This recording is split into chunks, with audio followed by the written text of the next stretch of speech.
구원론 소개합니다. 구원론은 최근에 문제가 되고 있는 우리 지금 한국 교회에서 상당히 이렇게 또 문제를 일으키고 이슈가 되고 있는 이런 회심 준비론이라든가 또 로이드 존스로부터 출발되어서 또 근래에 또 문제를 일으키고 있는 여러 가지 또 이러한 부흥 운동이라든가 이제 이런 여러 가지 성령론과 관련된 또 많은 논쟁들, 또 제2 성령 세례, 또 성령 세례와 같은 이제 이러한 성령의 은사론과 관련해서 또 많은 또 논쟁들이 벌어지는 또 그러한 큰 주제 아래 있습니다. 그래서 적어도 우리가 개혁주의, 장로교의 이러한 그 구원론은 과연 어떻게 이해해야 하고 또 어떻게 접근해야 되는 것인가?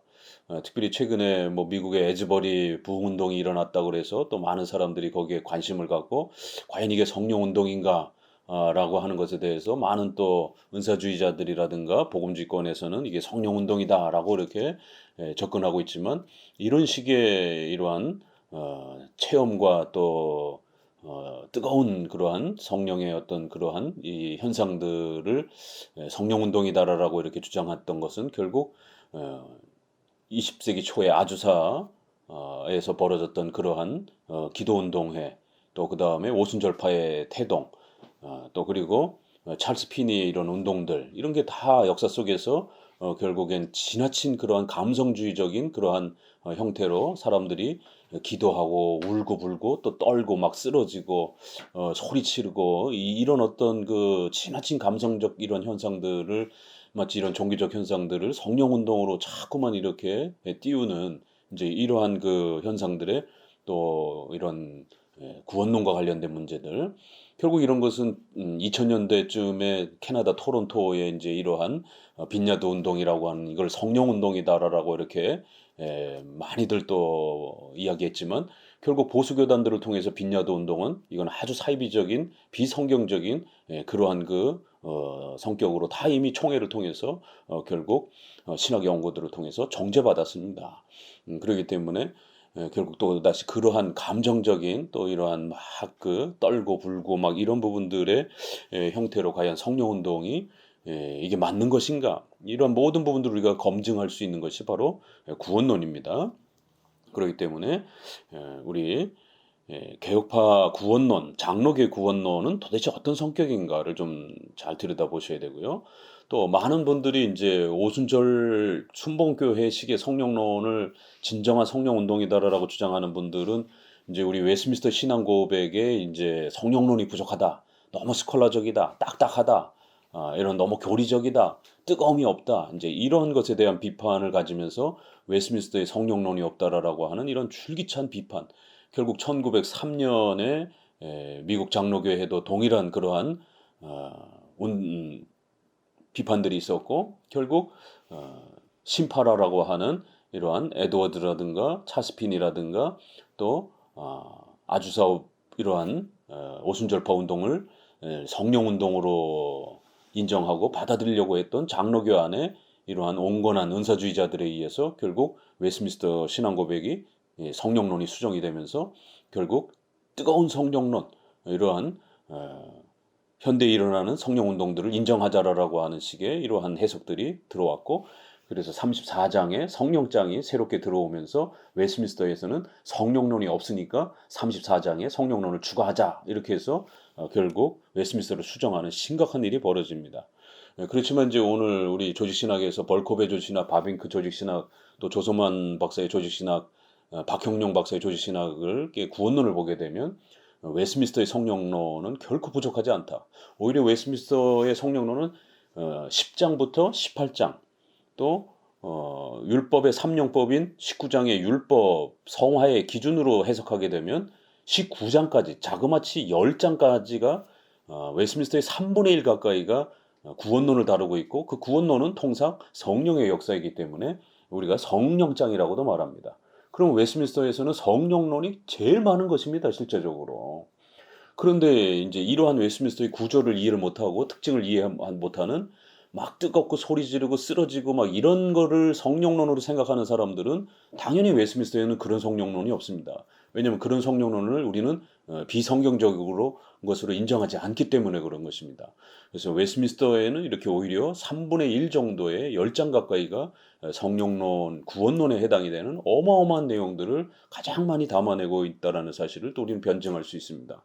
그런데 이제 더욱 심각한 거는 웨스민스터를 고백하는 장로교 목사들 중에 웨스민스터에는 성령론이 없다 이제 이렇게 비판하면서 이런 온건한 은사주의 입장을 주장하면서 이렇게 웨스민스터는 너무 교리적이고 스콜라적이고 딱딱하다. 그래서 34장에 수정된 이런 성령장을 수용해야 된다라고 하면서 로이드 존스의 이런 성령론을 수용하고 또 오순절파의 성령론을 수용하려고 하는 이러한 장로교의 또 목회자들도 또 굉장히 심각한 또 도전이 되고 있습니다. 그래서 우리 선조들이 지켜왔던 구원론은 과연 어떤 것인가를 더욱 정확하게 지켜서 오늘 우리 시대에 이 수많은 이 혼란과 성령론을 이 구원론을 혼란케 하는 이러한 수많은 잘못된 혼합주의적인 이러한 그 형태들을 우리가 걸러내고 성경적인 진정한 바른 그러한 성령론을 구원론을 잘 구축해야만 하는 것입니다. 왜냐하면 이 성령론, 구원론은 우리 구원의 문제를 좌우하고 또 우리 성도들의 성화와 생활과 관련해서 구원의 확신을 누리면서 살아갈 수 있는 이러한 실제적인 신앙의 아주 실천적인 그러한 내용들을 직접적으로 다루는 문제이기 때문에 이 부분이 흔들려 버리게 되면 결국 구원의 확신도 잃어버리게 되고 또 하나님과의 동행과 도움에 대한 이러한 모든 부분들이 망가지게 되는 이러한 심각한 일들이 벌어지게 되는 것입니다. 자, 그래서 한번 이제 읽어가면서 또 소개합니다. 구원론을 성령론이라고도 한다. 이 첫 문장 자체가 벌써 우리 개혁파 성령론의 모든 정의를 한 문장으로 압축한 겁니다.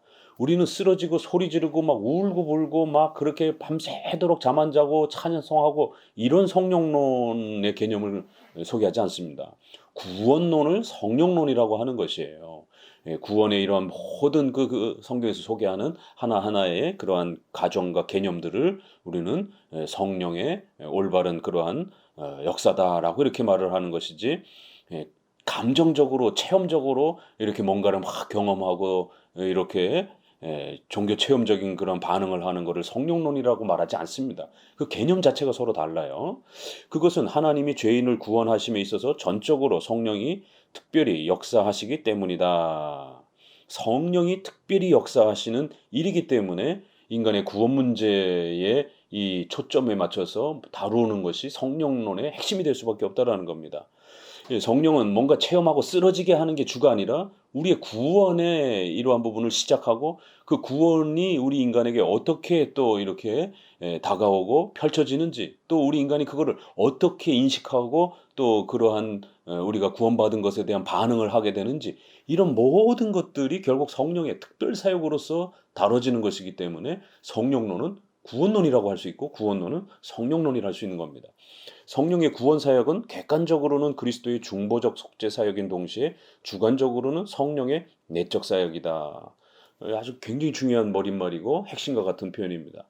바로 기독교의 구원이란 그리스도께서 이루신 객관적으로 십자가에 죽으신 그 객관적인 그 사실, 바로 그 그리스도의 중보적 사역을 성령께서 우리 인간 개개인, 신자들 개개인에게 어떤 식으로 그 객관적으로 이루어진 그리스도의 그 위대한 십자가 사건을 우리가 내 것으로 고백하고 그것이 내 안에 그렇게 신앙으로 고백되어질 수 있게 연결이 되는가?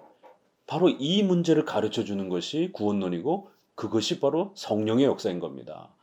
쓰러지고 눈물 흘리고 소리 지르는 게 성령의 역사가 아니라 2000년 전 십자가의 그 사건을 과연 어떻게 나와 연결돼서 내 죄를 위해서 십자가에 돌아가셨고 예수님이 나의 구주라라고 하는 그 객관적 십자가 사건을 내 개인의 신앙 고백으로 어떻게 이거를 고백해낼 수 있는가? 이거를 가르쳐주고 이것이 가능케 하는 것이 바로 성령의 내적 사역이라는 것입니다.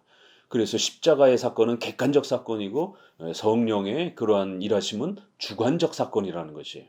이 주관적 사건이라는 게 울고불고 소리 지르고 쓰러지는 그런 게 아니라 우리 개인의 신앙 고백으로 그 객관적인 신앙 고백을 내가 어떻게 내 것으로 받아들일 수 있는 것인가? 바로 이러한 내용들을 다루는 것이 성령론이고 이것이 구원론이라는 것이에요. 이 기본 개념을 먼저 잘 기억하셔야 됩니다. 속죄의 객관적 사실은 그리스도의 비하와 승기이다. 이렇게 바로 이것도 우리가 만질 수 있는 게 아닙니다. 예수님을 환상 속에서 이렇게 또 만지거나 이럴 수 없는 것처럼 객관적 구속의 이 사실이라고 하는 건 예수님이 태어나셨고 십자가에 죽으셨고 부활하시고 승천하셨다라고 하는 이 성경의 십자가의 이 위대한 구원의 사건을 말하는 것이 바로 이제 이것이 우리 개개인에게 주관적으로 어떻게 그게 내 마음속에 느껴지고 그게 이해되어지고 그게 받아들여지고 그게 신뢰되어지고 그 그리스도가 나의 구주로서 그렇게 고백되어질 수 있는가? 적용되어지는 것이다. 주관적으로 각각 개인에게 적용되어지는 것이다.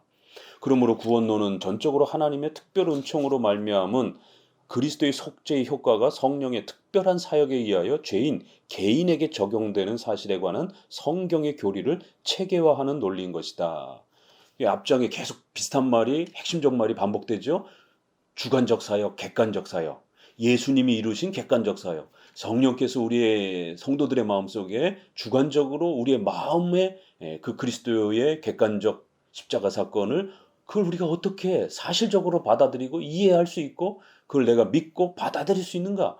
이러한 것에 대한 놀라운 변화를 말하는 것이지 쓰러지고 소리 지르는 게 아니다라는 겁니다. 그래서 벌써 첫 장에서 아주 중요한 정의를 먼저 이렇게 내립니다. 그러면 이제 본격적으로 성령은 과연 어떻게 일하시는가 관련해서 성령의 사역과 1장에서 하나님의 은총.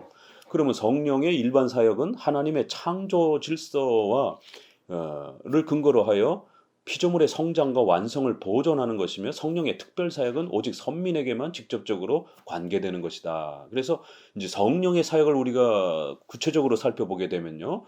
기독론에서는 그리스도가 어떤 분인가를 우리가 구체적으로 살펴본 것처럼 이제 성령론에서는 이 성령 하나님이 어떤 존재인가, 어떤 일을 하시는가, 이제 이런 부분에 대해서 이제 우리가 좀 더 성경을 가지고 고민하면서 들여다봐야 된다라는 거예요. 그러면 성령 하나님께서는 하나님이시면서 특별히 창조 사역, 일반 사역과 관련해서는 창조 역사 전체를 지배하시고 다스리시고 인도하시는 그러한 자연 계시라 이렇게 우리가 표현할 수 있는 보편적인 일반 창조 사역을 하신다라는 겁니다. 우리가 밥을 먹고 소화를 시키고 아침에 잠을 깨고 편안하게 잠을 자고 이런 모든 부분들이 일반 사역이라는 거예요. 그러면서도 또 특별 사역은 오직 신자에게만 적용되어져서 신자가 예수님을 영접하고 예수님을 의지할 수 있는 이러한 구원으로 나아가는 이러한 특별 은총에 해당이 되는 특별 사역으로 이렇게 둘로 구별이 된다라는 겁니다. 크게. 자, 그래서 이제 1절로 들어오면 성령의 본질적 사역, 그래서 성령의 본질적 사역 핵심은 삼위일체 하나님의 사역이다.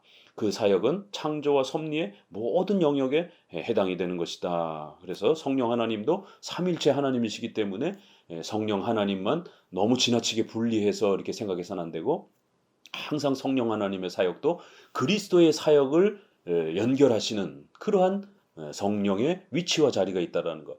그리고 또 그 성령은 성부와 성자의 보내심을 받으시는 그런 분이시기 때문에 반드시 성자 하나님이 작정하시고 예정하신 또 그리스도께서 죽으신 십자가의 그러한 그 은혜를 하나님의 택한 백성들에게 어떻게 그거를 효력 있게 펼치고 실천하고 적용해낼 수 있을 것인가? 이러한 구원의 위대함들이 이제 성령의 또 이러한 사역 해당이 되고 또 일반 사역과 관련해서는 온 우주 만물을 창조하고 그 창조물을 다스리는 이러한 창조와 섭리 전체의 성령의 사역이 삼위일체 안에서 또 그렇게 늘 항상 이해되어져야 된다는 겁니다. 웨스트민스터 소요리 문답 11문에서 하나님의 섭리의 사역이란 무엇이냐 이렇게 물었을 때 하나님의 섭리는 하나님의 모든 피조물을 지극히 거룩함과 지혜와 권능으로 보존하시며 다스리는 모든 행위를 의미합니다. 그렇게 해서 성령을 무슨 기름 부으심이라든가 뜨거운 기름 부으심이라든가 능력 체험을 이루는 무슨 불성령이라든가 이런 식으로만 자꾸 이해하면 안 되고 성령은 창조와 섭리를 이루시는 성부와 성자의 그 계획 속에서 성령 하나님께서는 성부와 성자의 보내심을 받아 이러한 창조와 섭리 성부와 성자가 이루시려고 하셨던 그 삼위일체 하나님의 각각의 고유한 위격에 구별된 그러한 사역의 책임을 가지고 또 그리고 삼위일체 하나님 안에서 이렇게 또 일하시는 이 구조 안에서 늘 우리가 살펴야지 그런 것과 동떨어져서 성령만 다루게 되면 성령을 무슨 미신적인 샤머니즘적인 어떤 이상한 종교 체험하는 그런 어떤 신적인 능력과 에너지처럼 이렇게 오해하는 경우들이 늘 역사 속에서 발생이 됐습니다. 최초로는 바로 니케아 회의 때에 성령 피조물을 주장했던 성자를 피조물로 주장한 아리우스, 그다음에 마케도니아 판가 이렇게 해서 성령 피조물을 주장하는 성령을 그런 뜨거움, 에너지, 무슨 흐느끼고 막 부들부들 떨고 어떤 막 강렬한 어떤 진동을 느끼고 이렇게 성령을 인격적 하나님으로 보지 않고 무슨 어떤 강력한 어떤 이러한 그 인간에게 어떤 무슨 그 현상을 일으키는 에너지와 기운처럼 이렇게 주장했던 이런 자들을 결국 성령 피조설자들이라고 했고 결국 그러한 자들을 전부 다 이단으로 정죄했고 니케아 콘스탄티노플 381년에서는 성령은 하나님이시고 예배와 영광을 받으셔야 되고 이렇게 성령과 관련해서 사도신경에서는 그냥 성령을 믿사오며라고 이렇게 되어 있는데 니케아 콘스탄티노플 신조에서는 성령은 하나님이시고 존재와 관련해서 그다음에 예배와 관련해서 창조와 섭리와 관련해서 온 우주 만물을 통치하며 다스리시는 분이다라고 이렇게 성령 하나님의 또 고유한 사역을 아주 구체적으로 소개를 한 것입니다. 결국 초대 교회에서부터 이렇게 성령 하나님을 무슨 막 떨림이나 흐느낌이라든가 소리 지르고 막 쓰러지는 이러한 에너지와 물질처럼 이렇게 어떤 현상처럼 이렇게 이해했던 이러한 형태들은 잘못된 비성경적 성령의 이러한 그 개념으로 이미 다 정제가 되었던 내용들입니다. 그리고는 제세례파 종교개혁 시대 때 와서도 제세례파들도 성령을 받으면 우리 장로교는 성령의 역사가 일어나면 눈물을 툭툭 흘리면서 성경을 읽기 시작하는 거예요. 성경이 귀에 들어오기 시작하는 거예요. 교회에 나가고 싶은 겁니다. 성경에서 가르치는 예수님이 나의 구주이심이 믿겨지기 시작하는 거예요. 예수님이 십자가에 죽으신 것이 나의 죄 때문에 그렇게 돌아가신 것처럼 믿겨지고 이해되어지는 거예요. 그래서 가슴이 너무 아프고 너무너무 감사하고 그 그리스도를 믿고 싶은 마음에 그 열정과 소망함이 일어나는 거예요. 이게 장로교의 성령론입니다. 그런데 결국 성령 피조설자들 제세례파 또 1700년으로 들어와서는 그렇게 어빙주의자들이라든가 또 케이커 교도들이라든가 또 존 웨슬레를 통해서 일어났던 그런 부흥 체험이라든가 이런 진젠돌프의 이러한 그 성령 현상들은 쓰러지는 거를 먼저 성령 체험으로 이렇게 해석을 하는 겁니다. 성령이 오시면 성경을 읽고 감격해하는 게 아니라 쓰러지고 소리 지르고 강렬한 어떤 막 속에서 불이 탈 것 같은 막 그래서 사람들이 막 옷을 벗습니다. 그 케이커 교도들도 막 옷을 막 홀라당 벗고 막 왜냐면 너무 뜨겁다라는 거예요. 막 속이 막 너무 뜨거워 갖고 막 견딜 수가 없다라는 겁니다. 이런 어떤 특이한 어떤 그 뜨거움들을 몸이 절제하지 못해서 막 떼굴떼굴 굴르고 이런 어떤 현상들. 과연 이런 현상들을 과연 건강한 성령 체험이라고 할 수 있느냐에 대한 이제 해석들이 역사 속에 끊임없이 있어 왔던 겁니다. 그러나 성령의 본질적 사역이란 그렇게 사람을 막 갑자기 온도를 막 40도씩 높이게 되면 사람 죽습니다. 그리고 사람이 막 갑자기 픽픽 쓰러지고 그러면은 뇌진탕 걸리고 돌불에 넘어지게 되면 어떤 일이 벌어지겠습니까? 아니 사람이 멀쩡히 이성적으로 이렇게 활동을 해야 사람이 건강하게 살아가지 사람을 그렇게 막 쓰러뜨리고 막 부들부들 떨고 하루 종일 막 떨고 막 그런 이상한 그런 어떤 현상 아래서 막 그렇게 절제하지 못하고 일상생활을 못하고 이렇게 되면 사람이 반신불수가 되는 어떤 이런 현상이 벌어지는 건데 이거를 현대에서 케란타 토론토 그 빈야드 운동 같은 경우도 그걸 다 성령 체험이라 그러면서 그렇게 사람들을 호도하다가 결국 총회를 통해서 다 이단적인 비성경적인 그러한 미신적인 그러한 종교 현상이라고 책망을 받은 것입니다.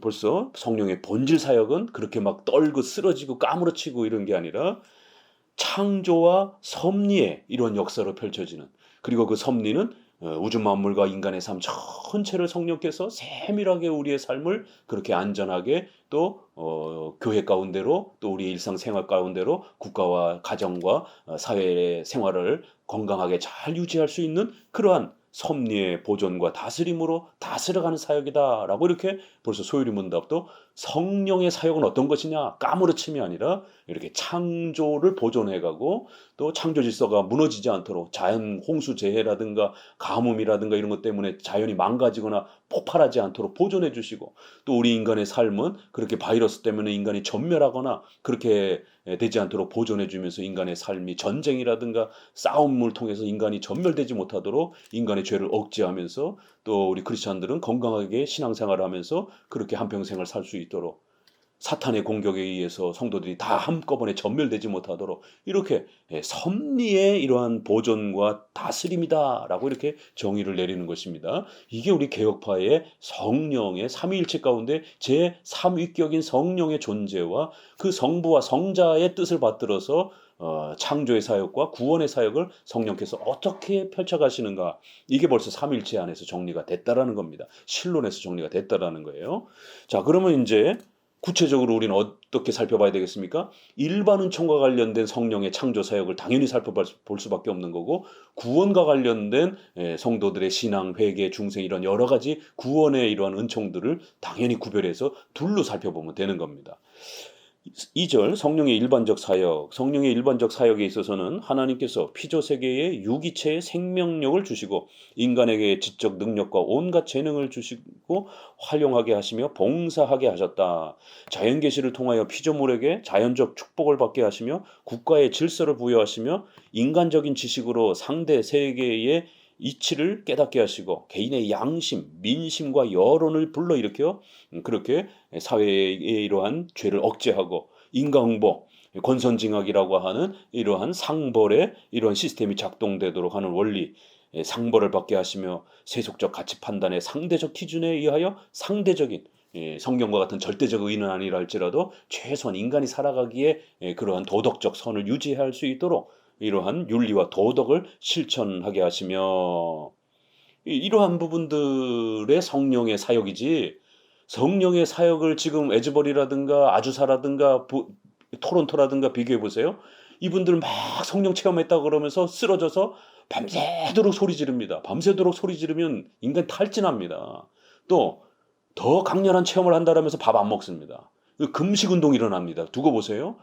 얼마 전에도 저기 아프리카에서 40일 금식 운동 하다가 아프리카에 있는 목사가 죽었다라고 뉴스에 나오더라고요. 이거 우리나라 80년대, 90년대 이미 아주 비일비재하게 일어났습니다. 결국 제가 모교회로 있던 그 수원에 청년 때 다녔던 목사님도 40일 금식을 몇 번씩 하고, 제가 그래서 그 금식할 때마다 차운전을 해드리고 그랬는데 결국 암으로 나중엔 돌아가셨어요. 한 40한 중반에.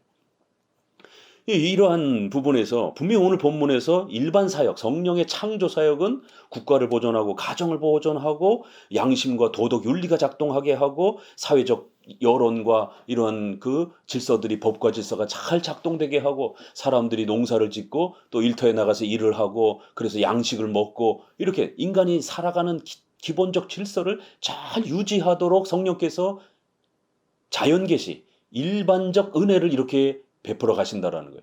그런데 왜 자꾸 성령 운동을 했다는 사람들은 자꾸 쓰러지고 탈진할 정도로 소리 지르고 또 밥을 안 먹고 금식하고 20일, 40일 또 금식, 왜요? 20일, 40일 금식하면 더 강력한 어떤 성령 체험을 한다라고 또 이렇게 유도를 하기 때문에 그렇습니다. 그러니까 이제 이러한 형태들, 그 다음에 또 이제 방언한다 그러면서 이성적인 그런 어떤 대화라든가 판단이라든가 분석이라든가 이런 모든 것들을 중지하고 어떤 직통계시라든가 환상을 보려고 자꾸 애를 쓰는 이 창조 사역에서는 이렇게 인간의 양심을 작동시키고 양심적 판단, 상식적 판단, 합리적 판단, 국가와 사회가 건강하게 이렇게 잘 작동되도록 입법 활동들을 하고 이런 의료가 잘 작동될 수 있도록 사회복지의 이런 부분들을 신경 쓰고, 이런 게 건강한 그러한 성령의 자연 역사에 펼쳐가는 건강한 운동이지, 미신적이고 샤머니즘적인 어떤 이상한 종교 체험을 성령 운동으로 적용하면 큰일 난다라는 겁니다. 이거는 성령의 일반 자연계시적 내용에도 없고요. 더더구나 구원과 관련은 더더욱 없는 것이죠. 벌써 이렇게 이 성령의 일반 사역과 관련해서는 인간의 지적 능력과 온갖 재능을 활용하게 해주시는 그러한 봉사들, 이걸 우리가 자연 계시다라고 이렇게 표현을 하는 겁니다. 하나님의 일반 은총을 나타내 보이시는 성령의 사역을 의미한다. 이렇게 정리합니다.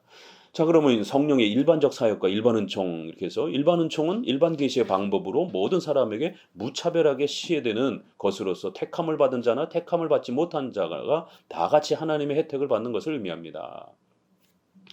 그래서 보편적 은혜, 즉 일반 은총을 이렇게 나타내 보이시는 인간 세상의 모습인 겁니다. 하나님의 일반 은총이란 하나님이 자연과 인생에게 대하여 무차별적으로 공평하게 행하시는 보편적 사역을 통하여 나타내신 하나님의 속성을 의미하는 것입니다. 이 같은 의미에서 하나님의 일반 계시라고 말합니다.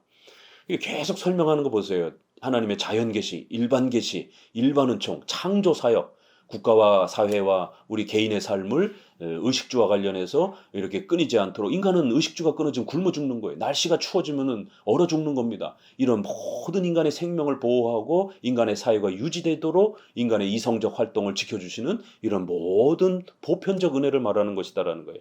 이러한 역사를 성령이 하신다라는 거예요. 왜냐하면 하나님의 창조 사역을 지키시는 분이 성령 하나님이시기 때문에 그런 겁니다. 하나님의 일반 은총은 사람으로 하여금 상대적으로 선하고 아름다운 것을 인식할 수 있게 하며 그리고 죄악의 이러한 인간의 죄악들을 양심적으로 깨달아서 제재하게 하며 또 우주 속에 잠재하고 있는 능력을 개발하게 하며 그래서 교통편을 개발하고 우주선을 개발하고 문명이 발전하고 그리고 또 예술을 또 연구해서 좋은 음악가들 또 좋은 스포츠카들 좋은 화가들 이러한 일들을 통해서 인간의 그런 문명과 문화와 이런 것들을 아주 풍성하게 해주는 게 이게 성령의 역사지. 막 까무러치면서 밥 굶고 소리 지르고 그렇게 막 땅바닥에서 그렇게 떨고 이게 성령 운동이 아니라는 겁니다. 문화명령을 수행하여 나가도록 하는 것이다. 하나님의 일반 은총과 특별 은총은 어느 것이 먼저인가를 따지는 것은 시간적으로는 무리라는 거예요.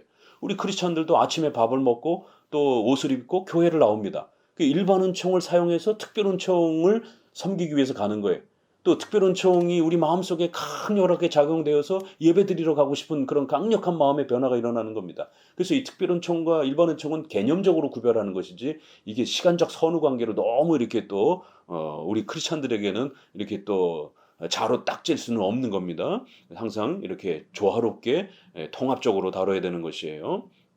일반 은총은 특별 은총과는 달리 독자적인 목적이 결국 그렇게 우리 인간의 삶을 살리고 유지하는 이러한 목적을 갖고 있다라는 겁니다.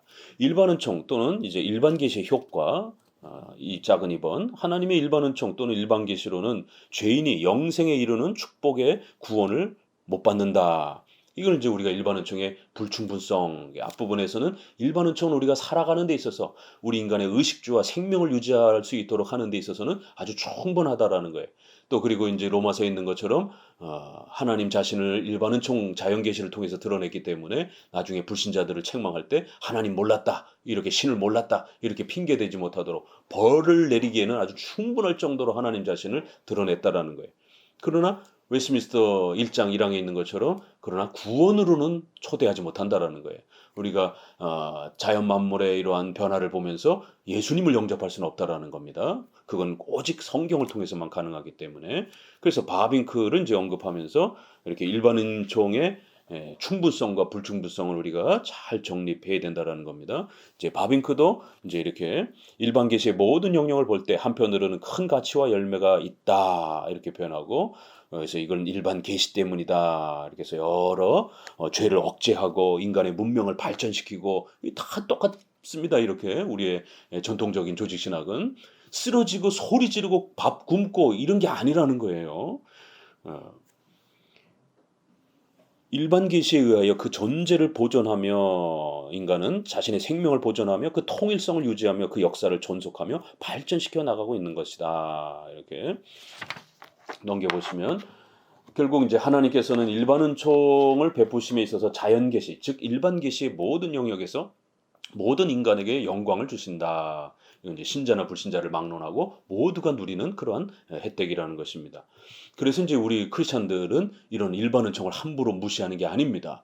그리하여 우리 크리스천들이 금욕주의라든가 이원론주의라든가 이렇게 이 샤머니즘적인 또 이러한 성령 운동이라든가 제2 성령 세례라든가 이런 능력 체험이라든가 자꾸 이런 거를 어떤 종교적인 어떤 감정 체험을 자꾸 성령 운동으로 주장하는 사람들은 더 세게 성령의 운동 부흥 체험을 하고 싶어서 굶기 시작하게 되고 또 이번에 에즈버리의 모습도 보는 것처럼 집에 안 돌아갑니다. 아니 직장 생활을 해야 될 사람이 가정에 돌봐서 빨래를 하고 아이들을 돌봐야 될 사람이 집에 안 돌아가고 그렇게 일주일 내내 그렇게 거기에 교회만 있으면 어떤 일이 벌어집니까? 가정이 파탄납니다. 이런 게 바로 문제가 되는 거예요. 그렇기 때문에 금욕주의로 흐르게 되고 더 굶으려고 하게 되고 더 굶으면서 강렬하게 거기만 모여서 기도원에 모여가지고 기도만 하려고 하게 됩니다. 금욕주의로 나가게 됩니다. 이원론, 금욕주의, 이러한 그 회피주의, 폐쇄주의, 염세주의, 중들처럼 산속에 들어가서 기도만 하려고 하는 뭐 이런 식의 결국 세속주의를 이렇게 벗어나려고 하는 이런 현상들이 벌어지게 됩니다.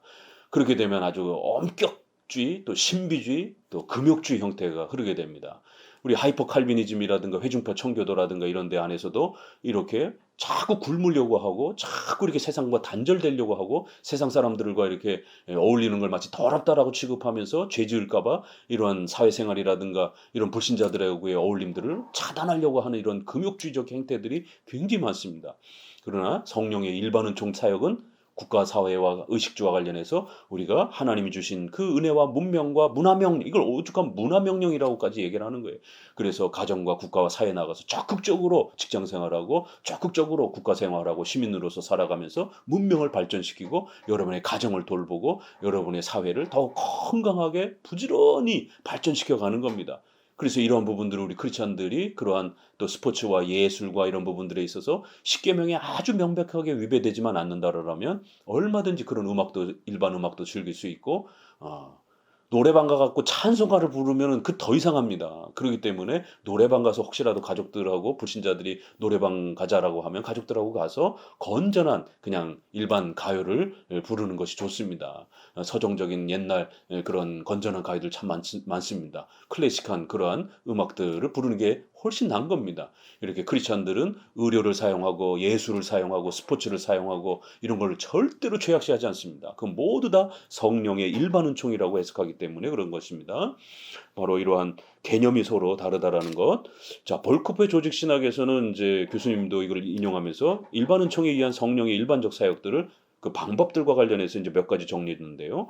하나님의 계시의 광명, 통치자들, 국가의 이러한 형태들을 또 그러니까 자연을 통해서 일반 계시가 나타나기도 하고 국가의 이러한 통치자들을 통해서도 하나님이 죄를 억제하는 방식으로 그 하나님의 일반 계시가 작동되기도 하고 신적 형벌들과 보상들을 또 말하며 인간의 이런 또 여론 이렇게 인간의 도덕적 양심 문화를 통해서 하나님의 또 보편적 그러한 도덕들을 이렇게 펼쳐주신다라는 거예요. 그리고 일반 은총의 열매들과 관련해서는 또 몇 가지가 있는데 형벌의 집행유예, 죄의 억제, 진리, 도덕, 종교적 감각의 보존, 외면적 성과, 세속적 의의 수행, 다양한 자연적 축복들. 그래서 우리가 일반 은총을 부정하고 자꾸 이렇게 무슨 에즈보리 부흥운동처럼 자꾸 이렇게 어떤 무슨 능력 체험만 한다 그러면서 성령 세례 운동하고 막 이렇게 되게 되면 일반 은총적 축복들을 성도들이 다 잃어버리게 됩니다. 이 열매들 다 잃어버리게 됩니다. 의식주와 관련해서 가난해지게 됩니다. 왜요? 직장 안 나가고 그런 산속에 들어가서 그런 교회 가서 한 달 내내 일주일 내내 기도만 하고 직장 생활 등한시하고 그러니까 직장에서 잘리죠 당연히.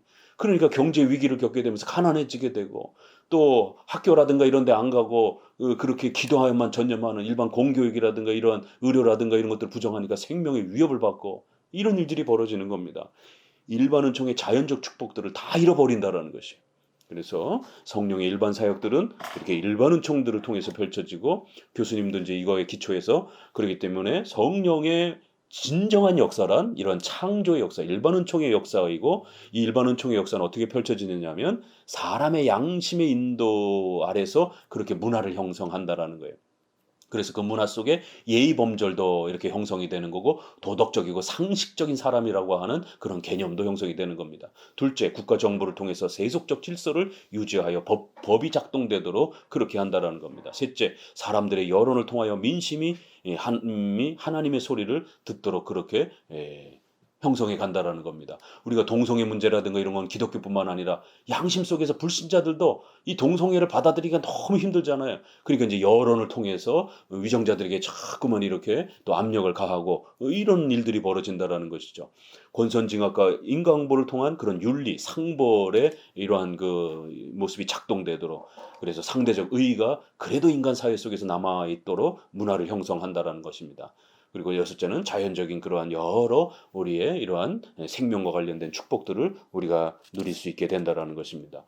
이렇게 정리를 했습니다. 자, 큰 3절로 가면 성령의 특별 사역, 이건 이제 구원과 관련된 부분이죠. 성령의 특별 사역은 하나님의 특별 은총을 나타내 보이시는 하나님의 직접적 행위이다. 하나님의 특별 은총은 성령의 특별 사역의 모든 과정에서 한결같이 나타난다. 성령의 특별 사역은 성령께서 선택받은 자의 생애 전체를 친히 인도하심으로써 선택받은 자로 하여금 궁극적으로 영생애로 들어가도록 하시는 성령의 구원 사역인 것이다.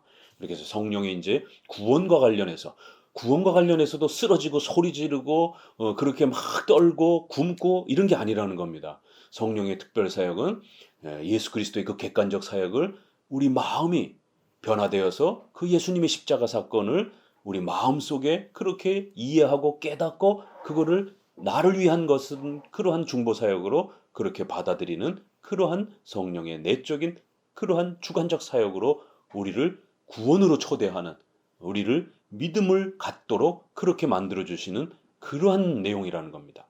이거는 불가항력적인 그런 인간이 거부할 수 없도록 강력하게 그렇게 인간에게 은혜를 베푸셔서 변화시켜 주시는 그러한 성질이라는 것입니다.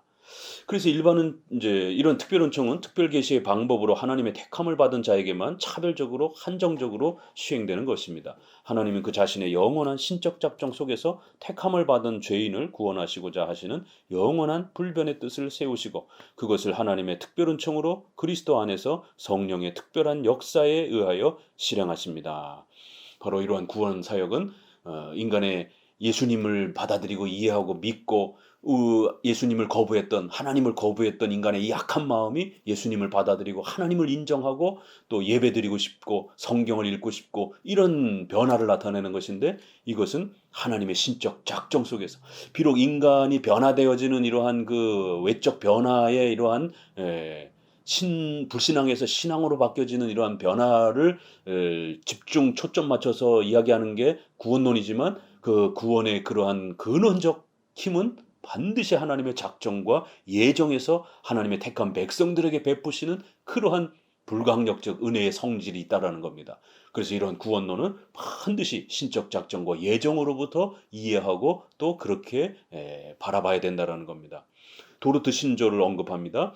제1교리 거룩한 이러한 무조건적인 선택, 신적 작정이라고 하는 6항, 7항 이렇게 해서 선택자인 자에게 주어지는 하나님의 무조건적인 은총, 바로 이 주제를 이제 근거로 설명을 합니다.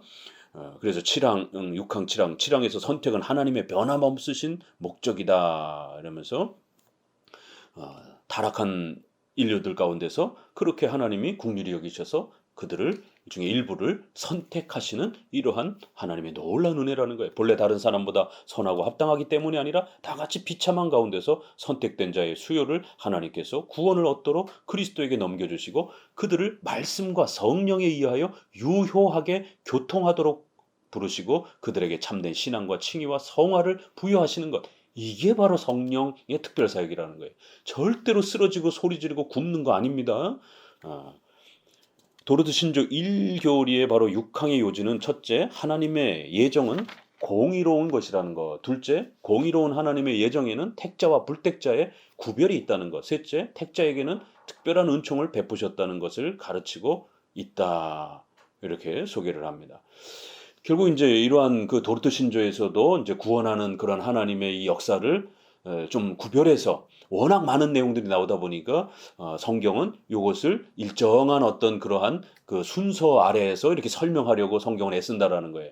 그래서 에베소서라든가 로마서 8장 30절이라든가 이렇게 도르트 신조도 그 몇 가지를 언급했고, 그래서 이것을 우리가 구별해 갖고 개념을 잡아서 이렇게 잘 이해하게 되면 구원의 풍성함들을 더 잘 이해할 수 있다라는 겁니다. 그래서 구원하는 순서는 우선 그들을 그리스도에게 넘겨주고, 택함 받은 사람들을 그리스도에게 넘겨주고, 다음은 말씀과 성령으로 말미암아 그들을 유효하게 소명을 받아 그리스도와 교통하도록 하시고, 그 다음은 그들에게 참된 믿음을 주시고, 그 다음은 의롭다 하시고, 그 다음은 거룩하게 하시고, 그 다음은 그리스도와 교통을 유지하도록 강하게 붙들어 주시는 견인을 가르치고 있다. 여기서 주목되는 것은 구원의 순서, 즉 구원의 질서에 관한 언급이다.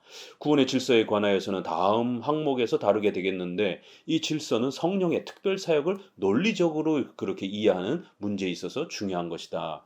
도르트 신조도 로마서 8장 이 30절을 이렇게 31절을 언급하면서 성경은 구원에 대해서 하나만 이야기하는 게 아니라 굉장히 다양한 내용들을 이야기하고 있고, 그런데 그 구원의 각각의 어떤 설명들이 일정한 또 논리적 순서를 가지고 또 이렇게 설명되더라는 것이에요.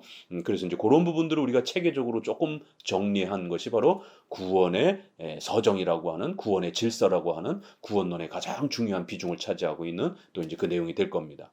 아직은 이제 그건 나중에 다루고, 아직은 일반 은총과 특별 은총 계속 지금 이 주제를 다루는 겁니다. 쓰러지고 굶고 소리 지르는 거 아닙니다. 일반 은총과 특별 은총 다시 한번 좀 더 비교해서 설명하는데요. 4절에서 이제 로마 카톨릭의 신학은 인간이 타락 전에 가지고 있었던 본래의 의, 즉 원의, 초자연적 은사는 타락으로 말미암아 상실되었다. 그러나 인간의 본성은 여전히 그대로 남아 있으므로 인간의 본성은 타락하지 않았다라는 거예요. 부패하지 않았다라는 거예요. 그러니까 인간의 본성은 인간은 진선미의 것을 산출해낼 수 있다라고 주장한다. 그러나 그것은 하나님의 은혜의 주입이 없이는 영원한 생명을 얻기에 부족한 것이라고 한다. 그래서 로마 교회에서는 자연과 초자연의 상대적 관계에 있어서 사람이 자기 노력과 이렇게 하나님의 은혜의 도움을 얻을 수 있는 겸손, 순종, 온유 이런 걸로 이렇게 협력해야 된다라고 이렇게 가르친다라는 것이에요. 이건 이제 로마 카톨릭의 일반 은총과 특별 은총에 대한 이해인데, 그들은 이걸 섞어서 혼합적으로 이해를 하는 거예요. 그래서 일반 은총과 특별 은총을 구별하지 못하고 섞어서 자꾸 이해하다 보니까 이렇게 선행을 통해서 칭의를 받는 것처럼 이런 일들이 자꾸 이렇게 벌어지는 겁니다. 그러니까 이 일반 은총과 특별 은총을 잘 구별한다라는 것도 2000년 교회사 속에서 이렇게 어려웠다라는 겁니다. 종교개혁에 들어와서는 칼빈이 일반 은총 교리와 특별 은총 교리를 명확히 구별했습니다. 그는 일반 은총이 구원과는 무관한 것임을 확실하게 해설했습니다. 그러니까 일반 은총은 우리의 의식주와 관련된, 우리의 문화와 관련된, 삶과 관련된 문제이지 구원에 관련된 문제가 아니라는 거예요.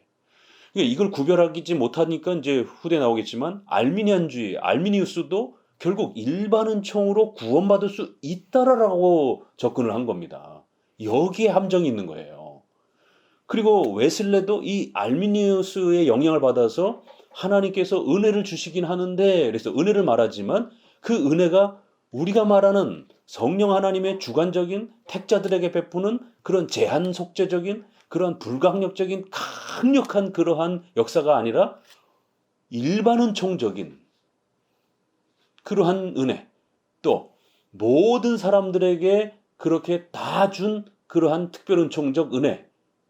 그러니까 일반 은총도 특별 은총도 웨슬레로 넘어오게 되면 모두에게 다 줬다라는 거예요. 그러니까 본인 스스로 이제 잘 활용하기만 하면 된다라는 거예요. 이제 이런 면이 알미니우스와 조금 다르면서도 또 알미니우스 신학의 그 체계에 머물러 있는 겁니다.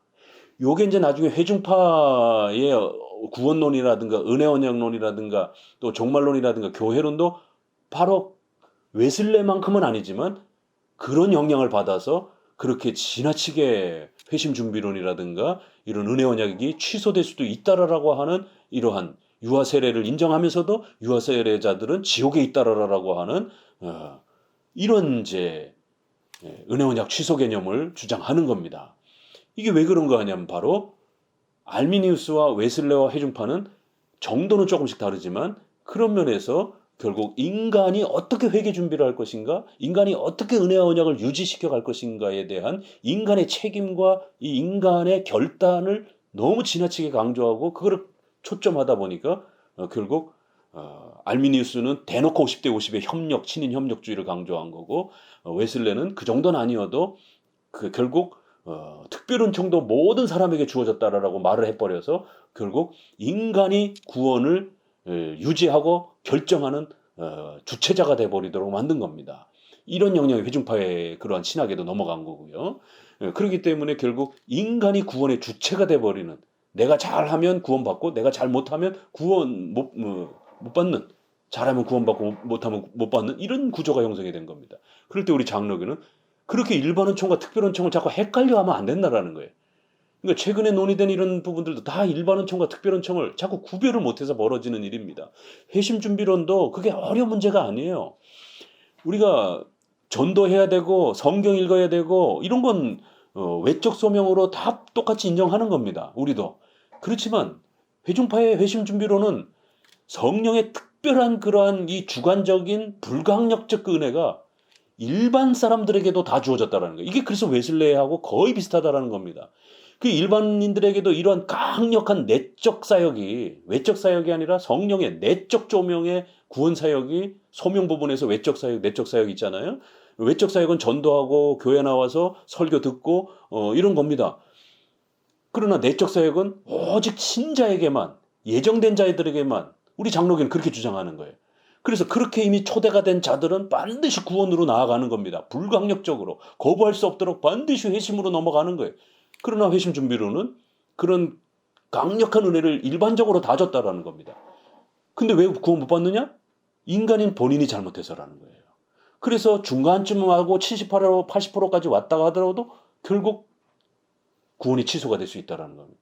그런 자들을 구원받은 자라고 말할 수 없다는 거예요. 왜요? 완전한 회심 단계에 완전한 회심 체험, 완전한 그런 부흥 체험을 하지 못했기 때문에. 그래서 로마서 7장의 바울을, 그 신앙을 갈등하고 있는 것처럼 보이는 그 바울을 구원받지 못한 자라라고 해석하는 겁니다. 로이드 존스조차도 로마서 7장을 구원받지 못한 자라라고 해석합니다. 그러나 우리 장로교는 대부분 다 구원받은 자라라고, 구원받은 자가 하나님 앞에서 그 죄 때문에 고민하고 갈등하면서 성화의 과정으로 해석하는 겁니다. 이렇게 일반은총과 특별은총을 구별을 못하게 되면 마치 일반은총으로 구원받는 것처럼, 또 특별은총을 모든 자들에게 다 줬다 이래버리게 되면 결국 그것도 특별은총을 이야기는 하지만 하나님이 예정으로 주권적으로 성령 하나님이 불강력적으로 구원하시는 게 아니라 인간이 결국에는 내가 어떻게 할 것인가를 결정하는 인간 구원 결정주의가 되어버린다는 겁니다. 그래서 은혜로 말미암는 준비라고 하는 이런 혼합된 형태의 표현이 나오는 겁니다. 왜요? 은혜, 부패, 그리스도의 공로 다 얘기하지만 결국 결정적으로 그 구원을 결정하는 건 인간이 해야 되는 이러한 논리적 결론에 이르게 되는 겁니다. 이게 다 일반은총과 특별은총을 구별하지 못해서 벌어지는 일이에요.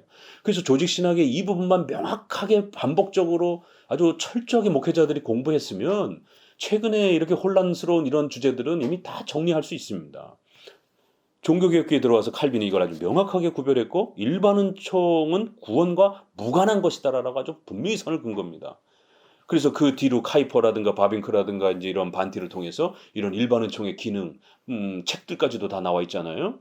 워필드에 의하면 어거스틴의 신학에는 은총의 신학적 요소와 교회의 신학적 요소가 있는데, 어거스틴은 하나님의 은총 신앙을 근본 원리로 하여 조화롭게 그의 모든 신학을 수립하였다. 그의 신학은 곧 하나님의 은총의 신학인 동시에 철저히 하나님 중심의 신학이다.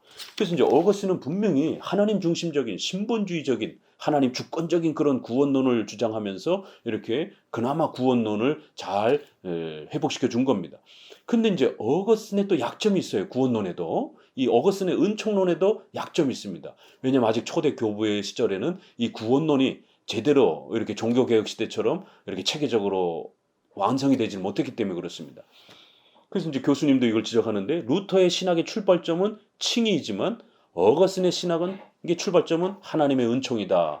그래서 루터는 구원론 중심으로 접근하지만 어거스틴과 칼빈은 신론 중심으로 이렇게 접근을 합니다. 이러한 분명히 어거스틴의 그런 잘한 점이 있어요. 근데 이제 어거스틴은 아담이 자유와 은총을 함께 받았다라고 주장함으로써 일반 은총의 길을 열었을 뿐만 아니라 죄인은 성령으로 말미암아 중생되지 않으면 결코 참된 자유를 얻을 수 없다라는 것을 명확하게 하여 특별 은총을 확립했습니다. 이런 부분에서 이제 아주 어거스틴은 잘한 겁니다. 성령의 내적 사역에 의한 내적 도우심이야말로 죄인을 구원하는 이러한 은총이다. 그렇게 해서 성령의 강력한 역사를 통해서 우리가 변화되어야 된다라고 하는 것을 벌써 어거스틴이 잘 정립했다라는 것입니다. 이 같은 사랑에 의하여 우리의 성향이 변화하게 되는 것이다. 여기도 아주 중요한 표현이 있죠. 구원이란 우리의 마음, 우리 마음의 성향, 마음의 본성이 변하는 것이지 소리 지르고 쓰러지고 까무러치고 굶는 게 아닙니다. 구원이란 우리 악한 마음, 하나님을 싫어하고 예수님을 믿지 않고 교회 나가기 싫어했던 악한 마음이 그 악한 마음의 성향이라고 하는 이러한 마음의 변화를 말하는 것입니다. 인간의 본성의 변화를 말하는 것이지 인간의 어떤 물리적인 어떤 넘어짐과 쓰러짐과 떠는 것이 이 성령의 운동이 아닌 것입니다. 은총은 자유의지를 말살하는 것이 아니다. 오히려 자유의지를 통하여 주시는 것이다. 하나님의 은총은 하나님의 선행적 행위이며 하나님의 무한한 긍휼과 자비로 말미암아 주어지는 것이다. 이러한 표현을 아주 명확하게 결론을 맺습니다.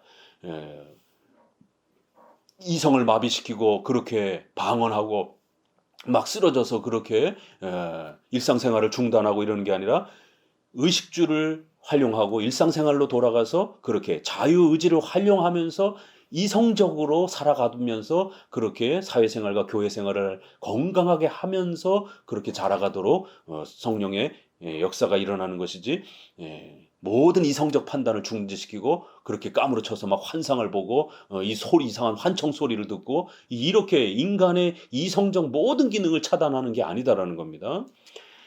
결국 이런 구원의 신비로움은 하나님은 왜 야곱은 사랑하고 에서는 미워하셨는가라고 하는 이런 의문에 대해서 우리는 오직 그것은 하나님의 공의로운 주권적 의지대로 행하시는 일이라는 것을 시인하여야만 하며 하나님의 오묘막측한 기쁘신 뜻을 모를 뿐이라고 고백해야 한다. 하나님의 은총은 어디까지나 하나님의 자유로운 주권적 의지에 의하여 하나님 자신이 나타내시는 것인데 그것은 인간의 선행적 공적과 관계없이 어떤 자는 택하시고 어떤 자는 불택자로 두셨다.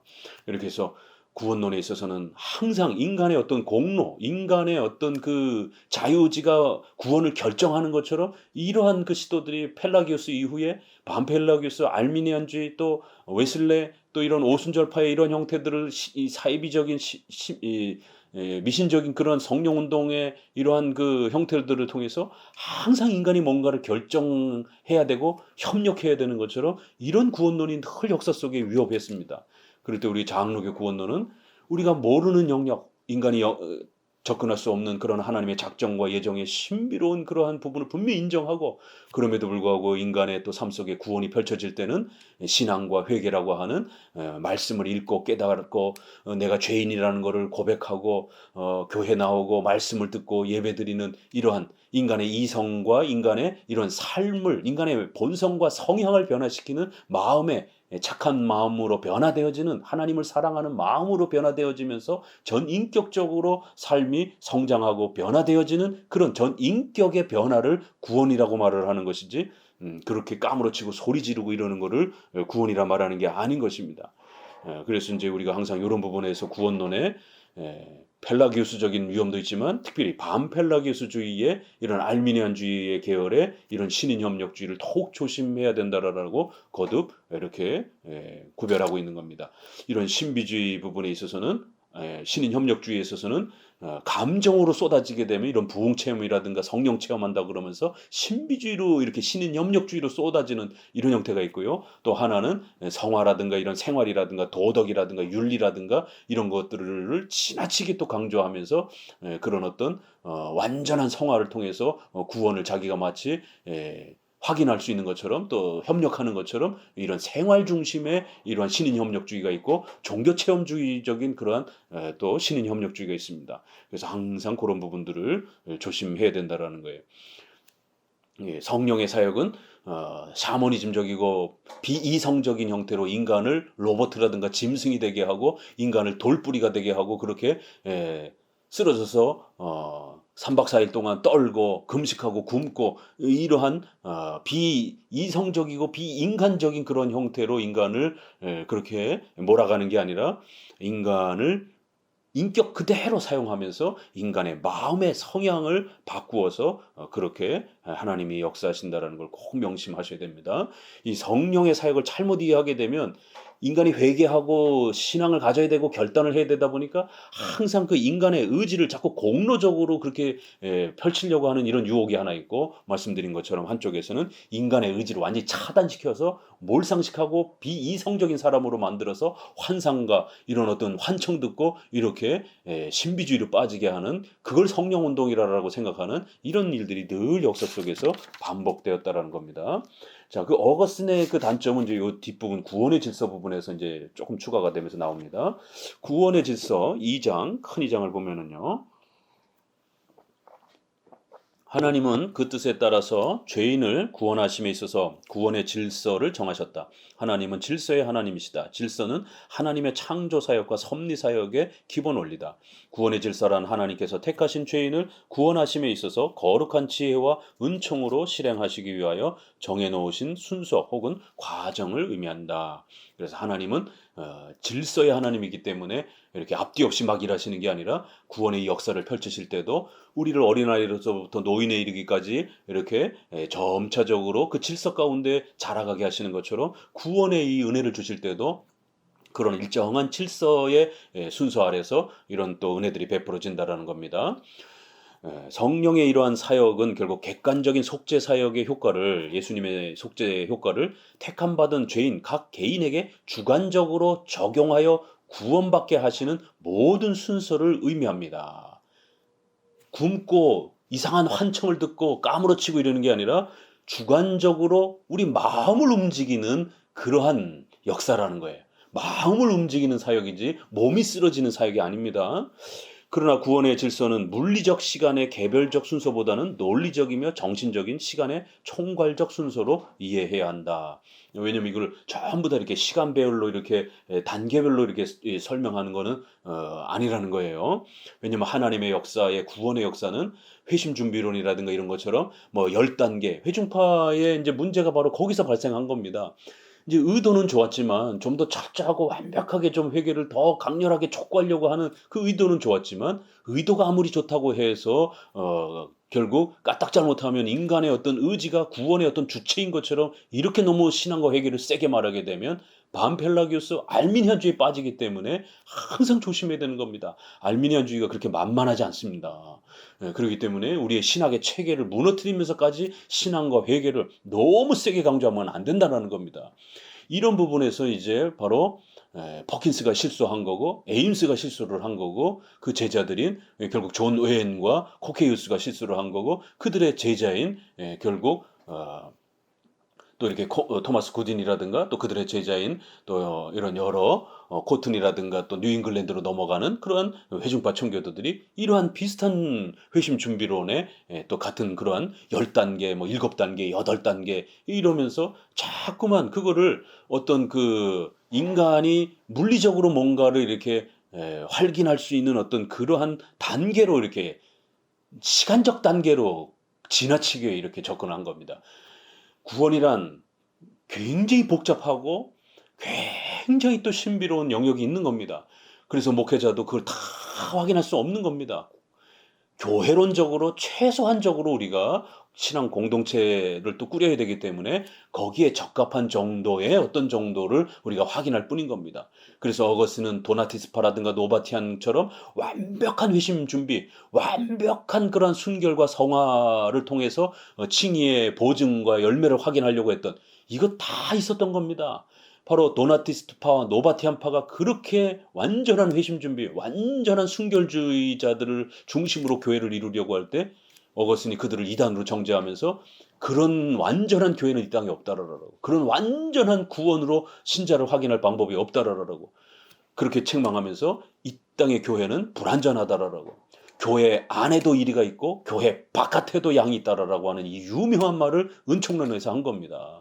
목사가 아무리 세례를 줬어도 거기 안에 가짜가 있는 겁니다.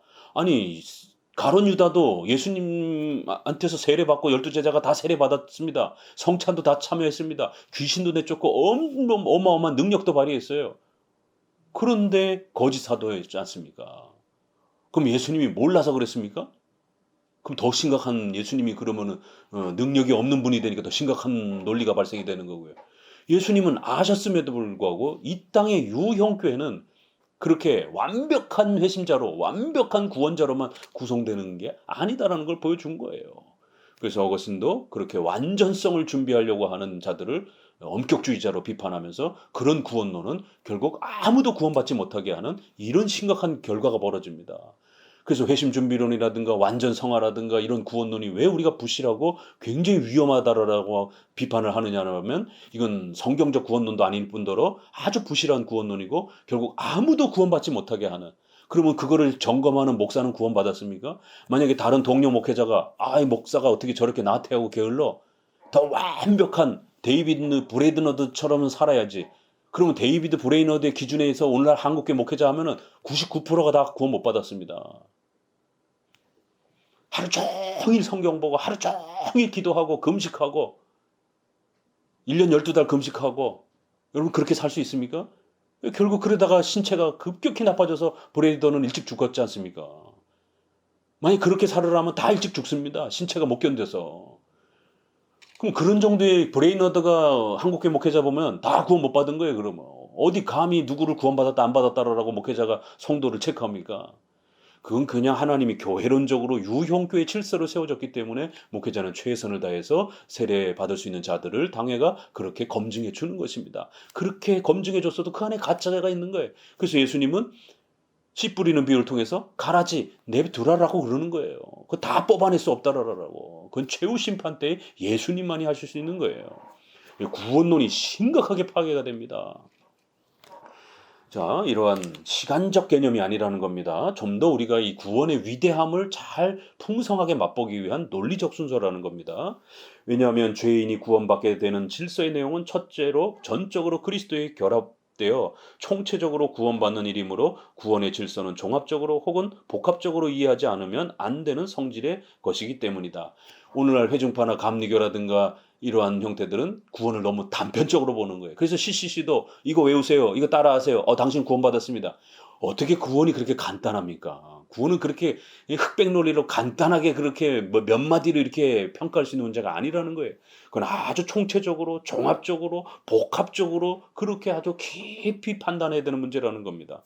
둘째로 구원은 하나님의 택함받은 죄인의 전생애를 통하여 단 이례적으로 단번에 순간적으로 이렇게 실현되는 면도 있습니다. 두 번 다시 반복되지 않는 그런 성질의 구원들도 있어요.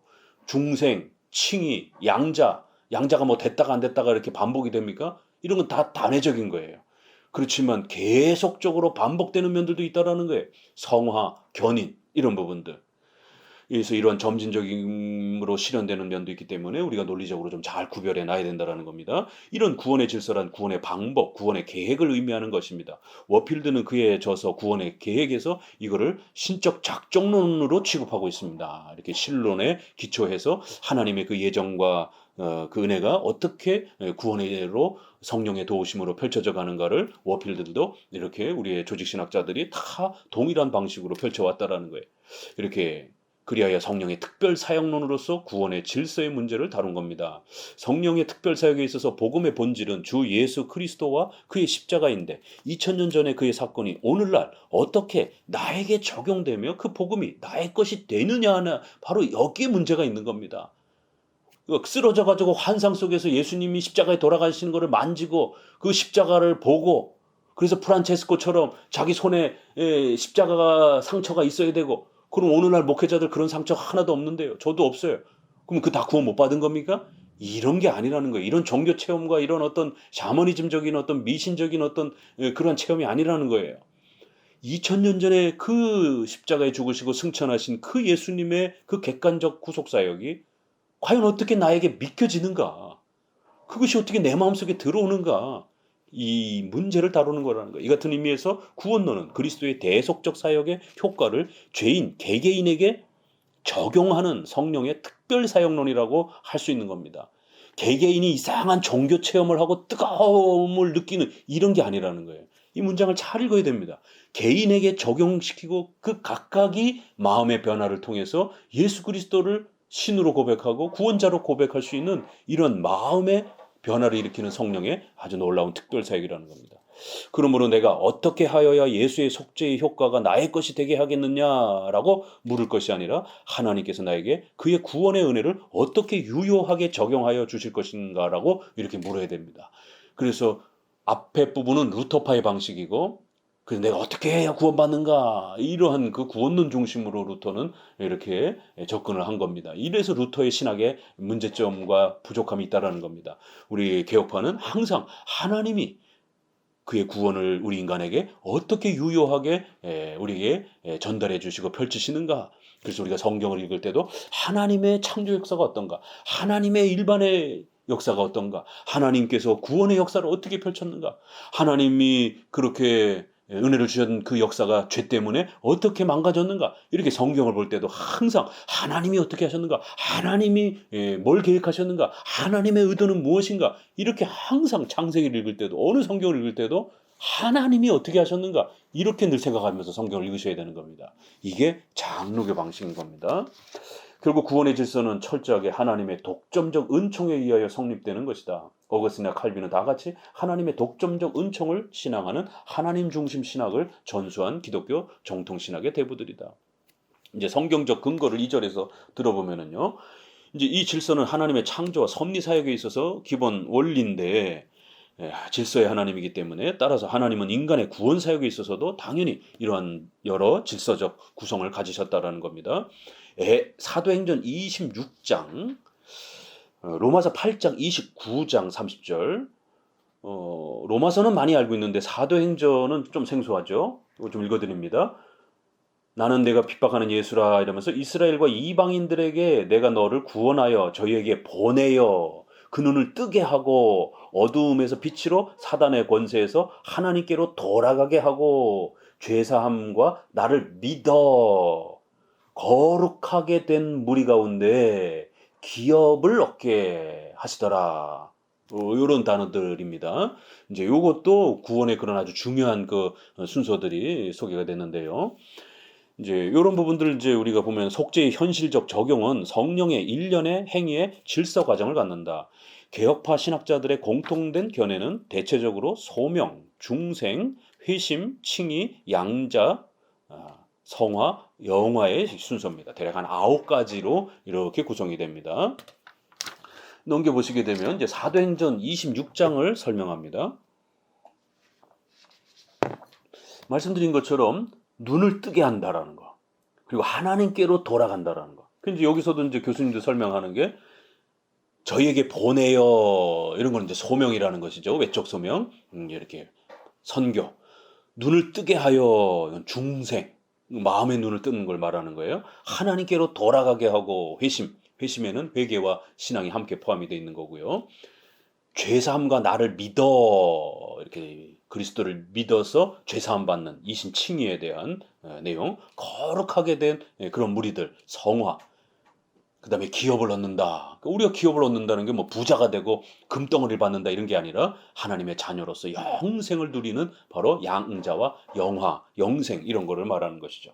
그러니까 여기서도 일정한 그러한 소명에서부터 영화에 이르는 그러한 내용이 담겨져 있습니다. 요한복음 3장 15절에서도 물과 성령으로 거듭나지 아니하면 이렇게 해서 중생이라고 하는 어떤 아주 독특한 개념이 있다라는 겁니다. 이 중생은 막 소리 지르고 굶고 쓰러지고 막 몸이 뜨거워서 막 옷을 벗고 이런 게 아니라는 거예요. 이 중생은 바람이 부는 걸 전혀 인간이 느낄 수 없는 것처럼 절대로 우리가 중생됐다라는 거를 인간이 감각적으로 못 느낀다라는 거예요. 아니 성경을 이렇게 명백하게 성령은 바람과 같다. 그래서 바람을 느낄 수 없는 것처럼 우리가 중생된 그런 새로운 본성과 마음을 가졌다라는 거를 그렇게 막 쓰러지고 막 뜨거워진 현상으로 그렇게 자기가 회심 체험을 했다라는 거 이게 아닙니다. 이렇게 느낄 수 있는 게 아니에요. 느낄 수 없다라고 바람과 같기 때문에 성령의 그 중생케 하는 역사는 그렇게 느끼는 게 아니라는 거예요. 엄마 뱃속에 들어갔다 나오는 것처럼 그렇게 뭔가를 느끼는 방식이 아니다라고 아주 분명히 중생 개념을 정의를 내린 겁니다. 요한복음 1장을 보게 되면 12절에 독생자의 이름을 믿음으로 말미암아 하나님의 자녀가 된다. 이렇게 믿음이 먼저 나오고 그 결과 자녀가 되어지는 이제 요런 순서. 그러니까 우리가 반드시 신앙을 고백하고 회개해야 칭의와 양자가 따라오는 거예요. 아무리 택자고 예정된 자라 할지라도 그가 회개와 신앙으로 교회 가운데로 나오지 아니하면 양자와 칭의라는 실제적 혜택은 아직 주어지지 않는 겁니다. 그래서 논리상 믿음이 앞서는 거예요. 회개와 믿음이 반드시 이루어져야 회개한 자에게 칭의와 양자 은혜가 뒤따라오는 겁니다. 그러니까 성경은 분명히 이렇게 낱개로도 이런 논리 순서를 말한다는 거예요. 요한일서 3장 9절 하나님께로서 난 자마다 죄를 짓지 않는다. 이렇게 하나님께로부터 난다 이런 표현이 있다라는 거예요. 이걸 중생의 이제 이런 의미를 이런 중생은 불강력적인 성령의 그러한 하나님께로부터 태어나는 것처럼 이렇게까지 표현할 정도로 하나님이 창조해 주시는 그런 창조적 그러한 구원의 새로움이라는 겁니다. 중생, 우리 인간의 본성을 완전히 새 마음으로 바꾸는 거기 때문에 새롭게 태어나는 것 같은 새롭게 창조되어지는 그래서 거듭남이라고 그러는 거예요. 새로 태어났다. 중생이라고 말하는 겁니다. 에베소서 1장 13절 진리의 말씀 곧 너희의 구원의 복음을 듣고 그 안에서 또한 믿어. 여기도 보세요. 신앙과 회개는 반드시 성경 말씀을 믿는 방식으로 일어나는 거예요. 밤새도록 기도하고 소리 지르고 찬양만 하는 게 아닙니다. 성경을 배우고 성경을 읽어야 되는 거예요. 하나님의 말씀을 믿어야 되는 이 자리로 들어가야 되는 겁니다. 성경을 배우는 방식으로 믿음이 만들어진다는 거예요. 로마서 8장은 가장 많이 소개된 것이죠.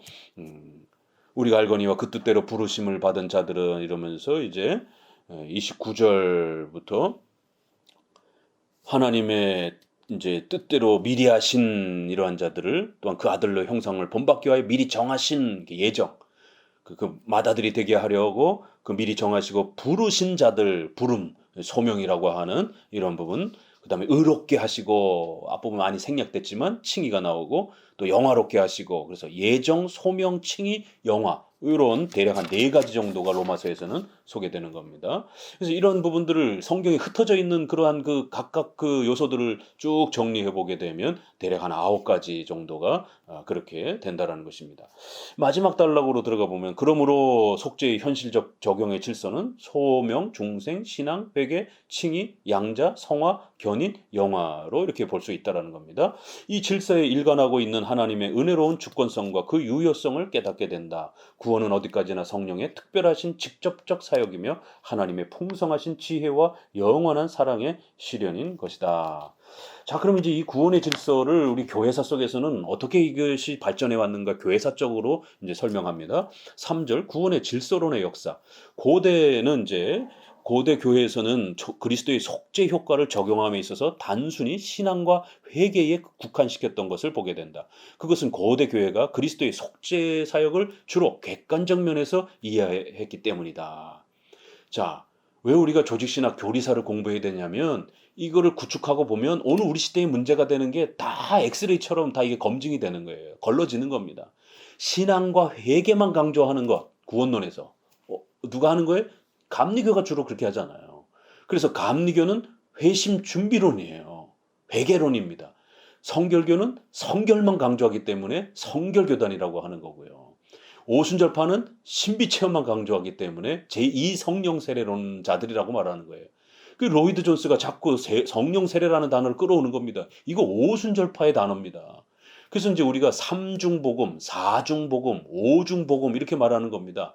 회개, 신앙, 그 다음에 성결 뭐 이렇게 하면 3중복음이 되고 여기에 오순절파는 5중복음이라 해서 방언, 뭐 축기, 병고침 이렇게 해서 이걸 5중복음이라고 이제 소위 말하는 거예요, 그들이. 그러니까 이렇게 신앙과 회개로 구원론을 둘로 세 개로 얘기하는 것 초대 교부의 아주 미약할 때에 했던 그런 방식이었던 겁니다. 이게 교부들이. 그러니까 교부들이 아직 연약해가지고 구원론을 이렇게 완성하지 못하고 발전시키지 못했을 아주 그 초기에 연약했던 그래서 혼합적으로 잘못된 것들도 많이 섞여 있을 때에 겨우 그나마 신앙과 회개 정도 이야기했을 때에 고런 정도의 수준이었던 겁니다. 폴리갑, 클레멘트, 유스티니아누스, 이레니우스 이런 부분들. 그다음에 이제 서방으로 넘어가면 터툴리안, 키프리아누스, 암브루스, 어거스틴 이제 라틴교부로 이렇게 속죄에 적용에 있어서는 성령이 어떤 면에서 역사하시는가에 대해서 조금 더 고민하기 시작했다라는 거예요. 어거스틴은 그의 은총론에서 하나님의 은혜는 인간의 모든 행위에 선행한다고 역설하였습니다. 하나님의 선행적 은총, 즉 성령의 초자연적 감동에 의하여 죄인의 마음이 변화되어 선한 의지를 불러일으키며 선한 것을 사랑하게 된다라고 하는, 이게 어거스틴의 선행 은총이라는 은총론에 있어서 이런 단어를 쓰는데, 문제는 웨슬레도 선행 은총이라는 단어를 써요. 그래서 이게 굉장히 헷갈립니다. 근데 어거스틴이 잘한 구원론을 쫓아가지 못하고 어거스틴이 실수했던 그 구원론을 웨슬레가 쫓아갔고, 로마 카톨릭이 어거스틴이 실수했던 그 구원론을 쫓아갑니다. 그러나 칼빈은 어거스틴이 잘 말했던 그 구원론을 가지고 왔고 실수했던 부분들을 보강한 겁니다. 그래서 칼빈 이후의 개혁파의 구원론이 성경적 구원론에 훨씬 더 가까워졌고, 그래서 성도들의 구원도 아주 명확하게 개념을 잡아줬고 구원의 확신도 아주 정확하게 잡아준 겁니다. 이제 이런 부분들의 이제 차이가 발생이 된다라는 거예요. 어거스틴은 말하는 그 선행 은총이란 하나님께서 불강력적으로 강력하게 예정하신 백성들에게 베푸는 이런 개념이 강해요. 근데 이제 웨슬레로 넘어가게 되면 모든 사람들에게 하나님이 구원받을 수 있는 그러한 선행적 은총을 다 줬다, 이런 개념에서 선행 은총 개념이에요. 이게 조금 다릅니다.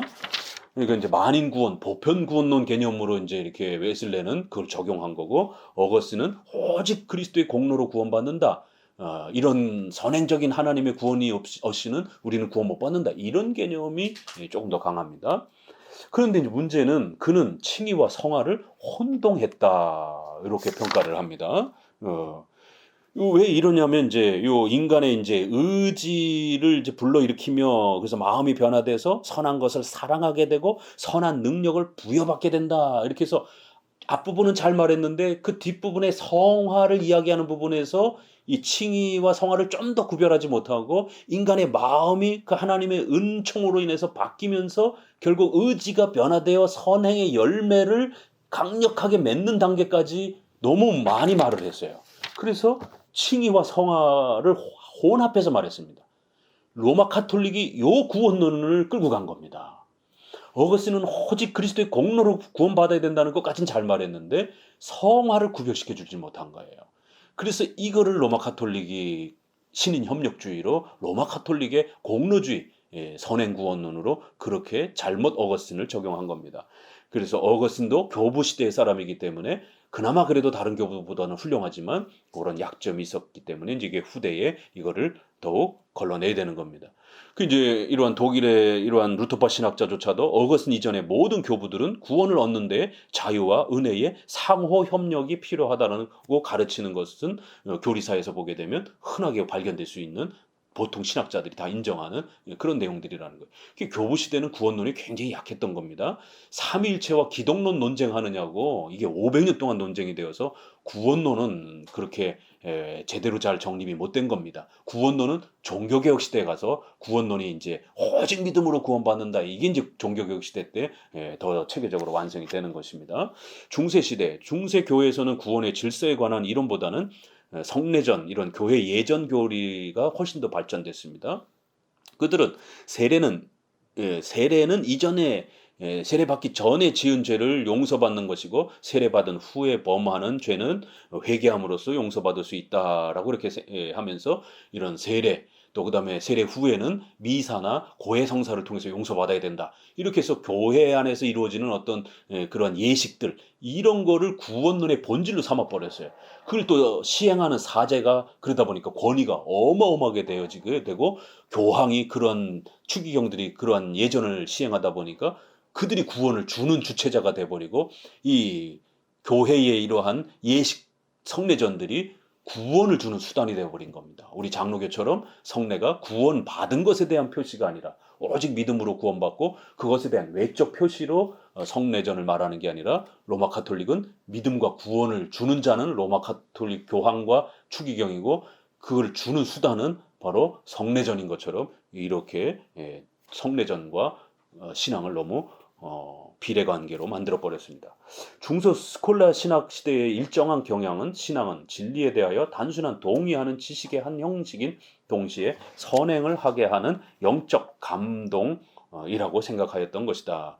보세요. 중세시대에 어떻게 구원을 이해했는가 신앙을. 하나는 지적인 그런 동의 수준으로만 이야기를 했고 하나는 뭔가 선행을 하게 하는 강력한 어떤 영적인 뜨거움. 그래서 강렬하게 뭔가 사람이 뜨거워지는 어떤 그래서 선행으로 이렇게 사람이 삶을 바꾸는 이거는 신비주의 성향이에요. 의지의 이러한 지적 수준으로만 자꾸 또 끌어가는 건 이거는 지식을 강조하는 이런 자유주의의 이러한 또 이성만 강조하는 이런 형태가 돼버린 것이죠. 중세시대는 이 두 개가 다 있었던 겁니다.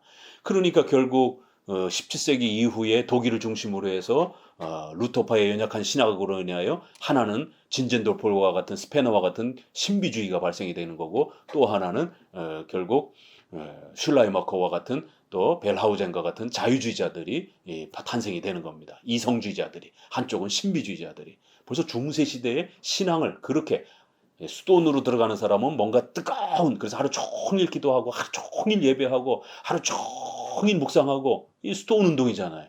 또 한쪽에는 바늘 꼭대기에 천사가 몇 명 올라갈 것인가 이러한 헛된 그러한 철학적 논쟁이나 하고 있는 그런 지식적 그런 탐구로 신앙을 생각을 한 겁니다. 그래서 이들은 스콜라 신학자들은 공통적으로 칭의는 하나님께서 성화의 은혜를 인간의 영혼에 주입함으로써 발효가 되는 그래서 뭔가 이렇게 신의 에너지와 능력이 우리 안에 확 들어오게 되면 인간이 선한 인간이 되어서 선행을 하게 되고 그러면 이제 구원받은 걸로 확인할 수 있다라고 하는 이런 형태가 로마 카톨릭의 구원관이에요. 로마 카톨릭의 구원관은 우리가 만만하게 보면 안 됩니다. 이게 반펠라기우스주의 구원관이고 알미니안주의 구원관입니다. 후대. 이게 오늘 우리 시대의 넓은 복음주의권 내의 구원관에 혼합되어 있습니다. 그래서 로마 카톨릭의 구원관을 정확하게 꿰뚫으면 알미니안주의 구원관을 정확하게 꿰뚫고 그리고 나면 왜 우리가 감리교나 회중파의 구원론이 상당히 알미니안주의적 성향의 이런 위험에 영향을 받았다라고 평가할 수밖에 없는지 이제 그런 이유들이 나오는 거예요. 이것은 어거스틴의 칭의와 성화의 혼동과 같은 것이라고 말할 수 있다. 이 칭의와 성화를 혼동을 해서 자꾸 구원을 접근하는 거예요. 그래서 성도가 완전한 회개를 했는가? 회심 준비를 완전히 했는가? 고행을 통해서라도 했는가? 또 이런 것들. 또 그 다음에 그 열매로 그들을 알지니라. 이거 마태복음 7장은 너무 회중파가 너무 극단적으로 적용을 해서 어떤 일정한 완벽한 성화의 어떤 증거들이 없으면 그 사람은 구원받지 못한 것처럼. 그러면 논리적으로 선행을 통해서 구원받는 논리가 나와버리는 겁니다. 그럼 도대체 얼마큼 선행을 해야 구원받은 겁니까? 그럼 목사는 완벽하게 선행을 하면서 삽니까? 목사도 나태고 게으른데. 이게 이런 접근들이 결국에는 성화를 보고 칭의 유무를 확인하려고 하는 그러면 성화가 없으면 그 사람 구원 못 받은 거라는 거예요. 아니요. 구원은 오직 믿음으로 구원받는 겁니다. 그 개념을 아직도 모르는 거예요. 이 감리교와 이 회중파의 구원론이 오직 믿음으로 구원받았다 해놓고는 회심 준비를 더 해야 돼. 선행이 아직 모자라. 그러니까 아직 구원받지 못한 것 같아. 아니요. 그런 선행에 대해서 자꾸 로마 카톨릭이 따졌기 때문에 그들이 믿음으로 구원받는다 이렇게 말해놓고는 자꾸 뭔가를 준비해야 된다. 뭔가 선행의 열매를 보증해야 된다. 자꾸 이러니까 종교개혁자들이 그렇게 믿음에다가 뭔가를 자꾸 덧붙이면 안 된다는 거예요. 오직 믿음이라고 말을 하라는 거예요. 선행이라든가 어떤 회심 준비의 완벽한 어떤 회심의 체험이라든가 선행을 통해서 뭔가 강력한 성인 군자가 된 것 같은 그런 어떤 선행을 내놓든가 이렇게 말하지 말라라는 거예요.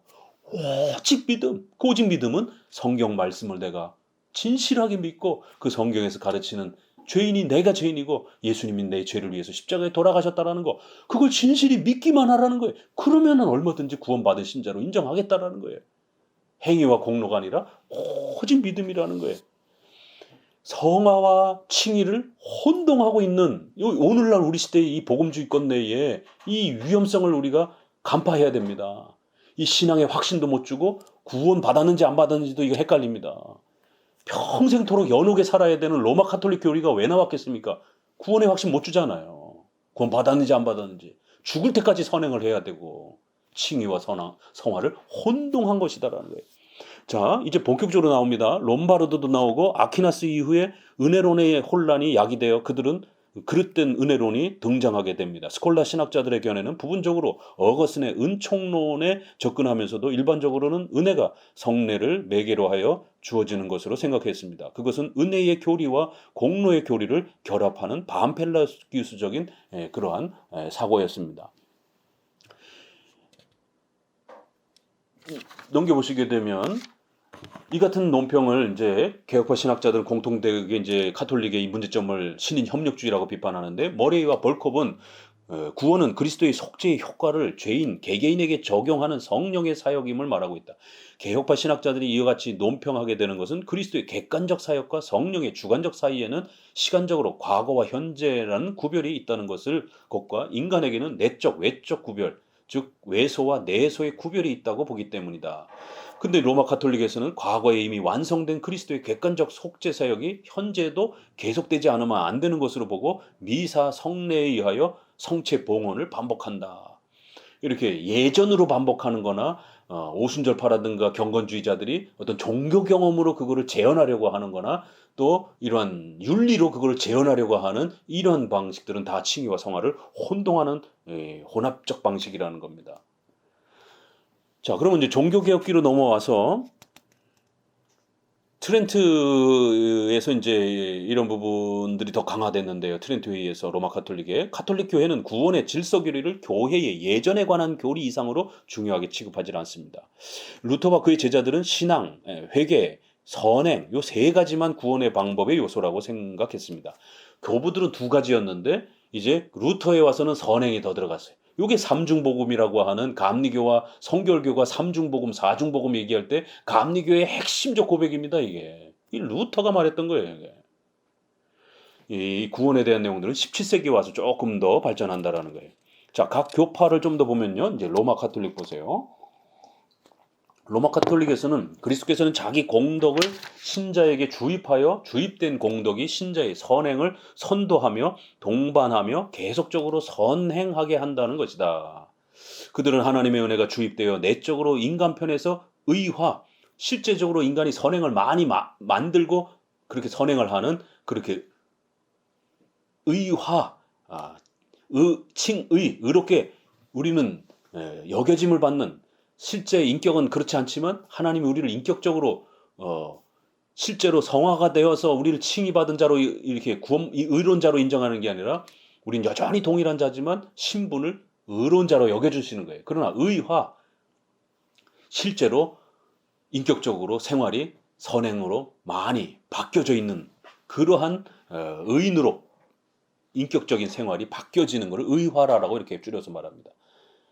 그런 어떤 인격과 생활의 의화로 본다라는 거예요. 그들은 그리스도의 의의 전가를 말하지 않고 주입된 은혜로 본다라는 겁니다. 주입되는 은혜를 말합니다. 이 의를 초자연적 은혜라고 합니다. 이 은혜가 주입됨으로써 인간의 선행이 가능하여져서 실제적으로 우리가 선행을 많이 하는 의로운 인간으로 그렇게 바뀌는 것처럼 칭의를 생각했다라는 겁니다. 트렌트 회의의 신조를 보면 카톨릭 교회는 구원의 질서 교리가 없다는 사실을 알 수 있습니다. 카톨릭에 있어서는 교회가 구원의 창고이며 은혜의 배급소입니다. 그래서 이들은 예전 또 교황 추기경이 구원을 주는 그런 방식이라는 거예요. 신자 조금 내려오시게 되면 이제 성인의 경우에 이들이 이제 어떻게 말하는가 보세요. 복음을 받아들이는 자에게는 충만한 은혜가 주어지며 로마 카톨릭은 절대로 행위로 구원받는다라고 이렇게 말하지 않습니다. 반펠라기우스 알미니안주의가 이래서 무서운 거예요. 충만한 은혜가 주어지며 로마 카톨릭이 이렇게 말하는 거예요. 성령의 사역에 의하여 지성의 조명과 의지가 강해져서 충만한 은혜를 받게 된다고 한다. 그러나 경우에 따라서는 인간의 자유지는 성령의 활동을 거부할 수도 있다는 것이에요. 회심준비론에서도 5단계, 7단계까지 갔다가 우리가 거부하면 하나님이 특별 은총적인 그런 은혜를 줬음에도 불구하고 그 구원의 역사가 진행되지 않고 취소되고 다시 원상태로 온다라는 거예요. 이게 잘못하면 로마 카톨릭 교리로 돌아가는 겁니다. 약간 그 비중이 차이가 있지만 거부할 수 있다라는 거예요. 신자가 하나님의 은혜에 동의할 경우에는 협력적 은혜를 받게 되며, 은혜는 은혜인데 협력적 은혜라는 거예요. 자기 자신이 의롭게 되는 준비 단계를 갖게 된다는 것이다. 준비교리를 누가 얘기했느냐면 로마 가톨릭이 이야기한 겁니다. 알미니안주의가 얘기한 거예요. 감리교가 얘기한 겁니다. 그래놓고 회중파는 그들의 준비교리와 우리와는 다른 준비 개념이다 이렇게 아무리 얘기를 해도, 그래서 은혜로 말미암는 본인들은 준비교리다라고 말하지만, 아니 알미니안주의와 감리교가 로마 가톨릭이 은혜가 없는 준비 얘기한 게 아니에요. 이들도 다 은혜를 기초로 한 준비 개념을 이야기했습니다. 그럴 때 우리 장로교는 그런 준비 개념 자체를 구원론에서 말하면 안 된다라고 웨스트민스터 그렇게 자유의지 부분에도 아주 선명하게 구원과 관련해서 인간의 자유의지로 뭔가 준비할 수 있는 것처럼 그렇게 말해서는 안 된다라고 아주 선명히 선을 긋은 겁니다. 준비 단계를 로마 가톨릭이 갖추게 된다. 그럼 뭐냐면 이거 보세요. 이거 지금 회심준비론에서 말하는 그 내용하고 거의 비슷합니다. 즉 그 준비란 뭐냐? 첫째, 하나님의 말씀을 기쁨으로 받아들이는 마음이 생기고, 둘째는 자기 자신의 범죄 상태를 살필 수 있게 되며, 셋째는 죄를 미워하며, 넷째는 하나님의 긍휼을 소망하게 되며, 다섯째는 하나님을 사랑하게 되며, 여섯째는 하나님의 명령에 순종하려는 결심을 하게 되며, 일곱째는 세례를 받으려는 열망이 생기게 된다는 것이다. 이거 감리교에서 다 회심 준비론 얘기하는 거고, 지금 회심 청교도, 회중파 청교도들이 회심 준비론 이야기할 때 이 정도 다 얘기하잖아요. 로마 카톨릭도 이 정도 다 얘기합니다. 성인이 복음을 받아들일 경우 우선 하나님은 준비 은혜를 베푸신다고 한다. 준비를 인간의 공로로 준비한다 이런 개념 아니에요. 은혜로 준비한다라는 겁니다. 이것은 마음의 계명을 이렇게 마음을 깨우쳐서 의지를 강화하는 성령의 사역을 의미하고, 이 은혜는 받는 자의 편에서 어떤 공로도 필요하지 않으며, 로마 가톨릭이 어떻게 말하나 보세요. 공로도 필요 없고 이때 사람은 두 개의 갈림길에 서게 된다고 한다. 즉 은혜를 받을 것인가 안 받을 것인가이다. 받는 자는 의화애로 향하며 스스로 준비하여 이 은혜에 협력하지 않으면 안 되며, 이 같은 준비 은혜를 위하여 하나님은 계시하시고 약속하신 것을 믿도록 도우시는 은혜를 베푸신다. 도대체 이게 감리교의 준비론하고 회중파의 은혜로 말미암는 준비론하고 로마 가톨릭의 준비 은혜하고 이게 도대체 얼마큼 차이가 납니까? 분명히 차이 나는 부분이 있어요. 근데 이거 일반 성도가 구별하겠어요? 거의 비슷한 논리와 표현과 문장을 가지고 있는데, 회심 준비론 굉장히 위험한 교리입니다. 이게 우리 장로교, 우리 종교개혁의 교리가 아니라 이건 로마 가톨릭과 알미니안주의와 감리교로 연결되어져서 그렇게 살을 보태고, 다만 장로교회의 이러한 부분을 조금 더 가져간 그런 혼합적 성격을 갖고 있는 겁니다. 그래서 아주 로마 카톨릭적이진 않지만, 아주 알미니안적이지 않지만, 그 논리 체계는 이 용어와 구조와 논리 표현들은 다 비슷하게 쓰고 있는 거예요.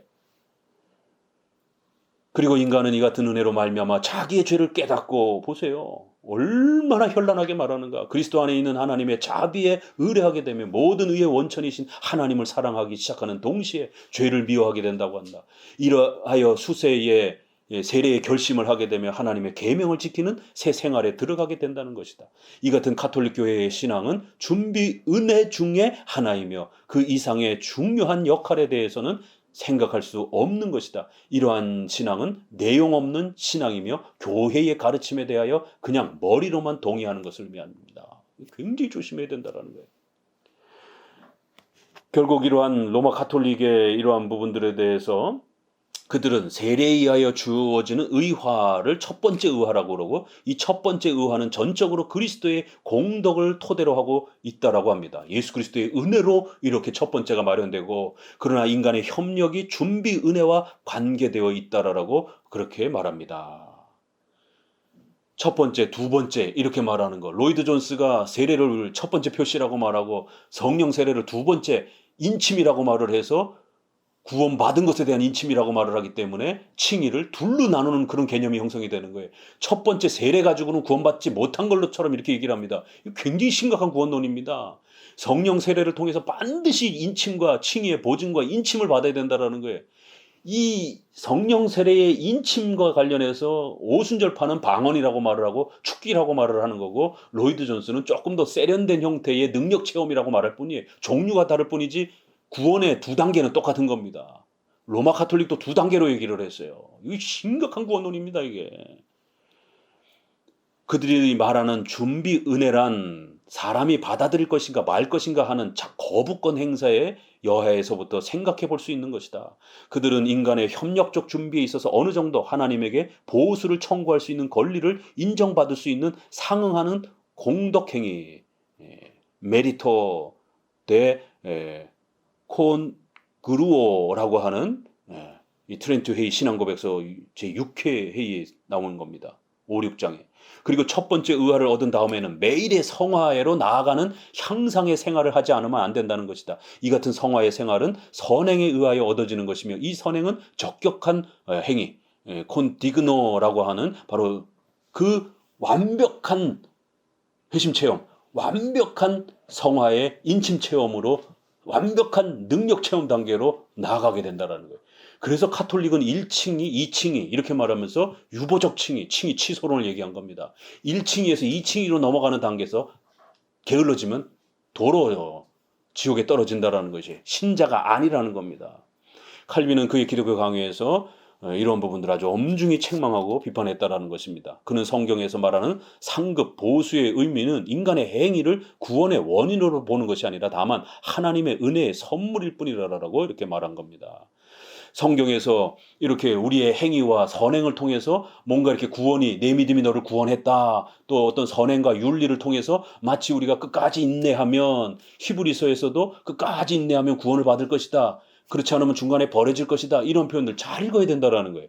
이것은 이와 같은 구절들이 의미하고 있는 바는 원인보다는 결과적 순서를 나타내는 것이라고 평가해 준 겁니다. 결과를 원인처럼 말하는 거예요. 우리를 동기부여하기 위해서, 우리를 칭찬하기 위해서, 마치 우리가 그런 선행을 맺은 것이 마치 우리의 구원의 어떤 공로인 것처럼. 아니 요한일서라든가 야고보서 보세요. 형제를 사랑하면 영생으로 나아가고 형제를 사랑하지 아니하면 영원히 지옥에 그냥 있다라고 얘기를 하잖아요. 이런 파격적인 역설적인 반전적인 표현입니다. 이게 결과를 원인처럼 표현하는 거예요. 그런 선행의 열매와 결과를 마치 우리의 구원의 공로처럼 기여한 것처럼 그렇게 표현해 주셔서 우리로 하여금 성화를 독려하시는, 우리에게 동기부여를 하시는 그런 하나님의 선물을 그렇게 표현하는 겁니다. 그래서 어거스틴은 그 유명한 말로 하나님은 자신의 선물을 주시고 마치 우리가 받은 것처럼, 우리가 행한 것처럼 상급을 주신다. 그래서 하나님은 자신의 선물에 상급을 부여하신다. 이렇게 표현합니다. 그래서 명령하신 것을 주시옵시고 은혜로 주옵시고 은혜로 주실 것을 우리가 게을러지지 않도록 명령의 방식으로 주옵소서. 이런 아주 멋있는 표현들을 하는 거예요. 이렇게 표현되어 있다고 해서 이걸 공로주의로 읽으면 안 된다라는 거예요. 결국 이제 우리 장로교 쪽에서 코이퍼라고 하는 사람이 카톨릭 견해에 대해서 논평하기를 이론적으로는 구원의 궁극적 소망은 그리스도의 속죄 사역에 있다고 말은 다 그렇게 한다는 거예요. 로메 카톨릭도 은혜 다 얘기하고 그리스도의 공로 다 얘기해요. 사실은 인간의 선행과 관계되어 있으므로 그것은 자기 모순이라고 비판합니다. 종교개혁자들이 카톨릭 교회의 구원관에 대하여 반대한 이유는 특히 두 가지 점입니다. 첫째, 의하의 근거를 선행으로 보고 있다는 것. 둘째, 인간이 집행하는 예전에 의하여 은혜가 전달된다고 보고 있다는 것입니다. 그들은 전자의 경우에 대해서는 오직 믿음으로 의롭게 될 수 있다는 것이며 후자에 대해서는 성령의 사역에 의해서 은혜를 받는 것으로 그렇게 말해야 된다라고 비판합니다. 그래서 오직 믿음으로 이렇게 말해야지 믿음 이야기하고 거기다 잔뜩 뭔가를 붙이게 되면 그거 은혜 아무리 얘기해도 또 우리가 죄인인 거를 부패인 거를 아무리 말을 해도 소용이 없다라는 것입니다. 이런 부분들을 구별할 줄 알아야 된다라는 겁니다. 루터파의 견해, 루터파는 구원의 질서로는 율법주의를 거부하고 오직 은혜만이라는 것을 주장합니다. 그래서 오직 은혜를 주장하면서 이제 기본적인 구원론을 회복했고요. 그러나 사실 그들의 구원의 질서론을 살펴보면 순서의 전후 관계에서 문제점을 발견하게 됩니다. 루터파의 구원의 순서는 처음에는 회개와 신앙 그리고 하나님께 헌신하는 신자의 생활이라고 하는 세 개뿐이었는데 이제 17세기 와서 조금 더 확정이 됩니다. 루터파는 개혁파의 견해와 다릅니다. 그들은 구원의 순서를 전체적으로 논리적 시간의 순서에 의한 성령의 사역이라고 보려는 입장이 아닙니다.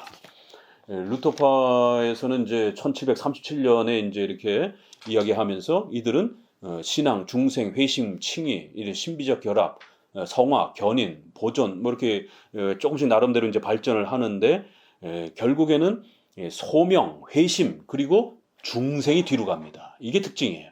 이게 전형적인 감리교회의 오순절파의 구원의 순서입니다. 우리는 중생을 앞에 두는 이제 이런 것이 우리의 장로교의 특징인 것이고요. 그런 면에서 차이가 나는 겁니다. 소명의 경우에 사람이 하나님의 소명을 거절할 수 있다고 하는 의미를 내포한다. 계몽의 경우에는 성령이 하나님의 말씀으로 인간의 마음을 비추고 어느 정도까지는 하나님에 관하여 깨닫게 한다라고 합니다. 회심의 경우에는 인간의 심령이 하나님의 말씀을 거절하지만 않는다며 거절할 수 있다라는 거예요. 이런 면이 차이가 난다라는 거예요. 인간의 심령을 돌이켜서 하나님의 양심의 소리를 듣게 한다는 거예요. 중생의 경우 하나님의 은혜를 거절하지만 아니한다면 자꾸 이런 부수적인 토를 다는 것이에요. 이제 이런 부분들이 루터파의 이제 이러한 특징이고요. 그래서 결국 그들은 견인과 이런 부분 보존도 이야기하지만 사람은 때때로 자각적인 신앙을 잃어버리고 구원의 길로 거기에서 떠날 수도 있다라고도 이렇게 말한다라는 것입니다. 그들은 두 종류의 중생, 첫 번째 중생과 두 번째 중생을 말하고 있다. 어린아이의 경우는 세례를 방편으로 하여 첫 번째 중생을 얻게 되지만 어른들의 경우에는 말씀을 방편으로 하여 첫 번째 중생을 얻게 되며 세례를 통하여 두 번째 중생에 참여하게 된다. 이게 연중론이라고 하죠. 이게 유보적 칭의처럼 첫 번째 칭의가 있고 두 번째 칭의가 있고 첫 번째 중생이 있고 두 번째 중생이 있고 이렇게 중간에 만약에 게으르면 떨어진다라고 하는 이런 식의 개념들이 벌써 루터파에서도 나오는 겁니다. 이 중생은 단번에 이루어지는 것이 아니라 점진적인 과정을 통해서 이루어지며 상실되기도 하며 회복되기도 하며 세례는 다시 받을 필요가 없다는 것이다. 다만 이것은 로마 카톨릭의 견해와 별다를 바가 없는 것입니다. 이 같은 루터파의 구원의 순서의 근거에는 보편적인 구원의 가능성의 의미를 내포가 있는 겁니다.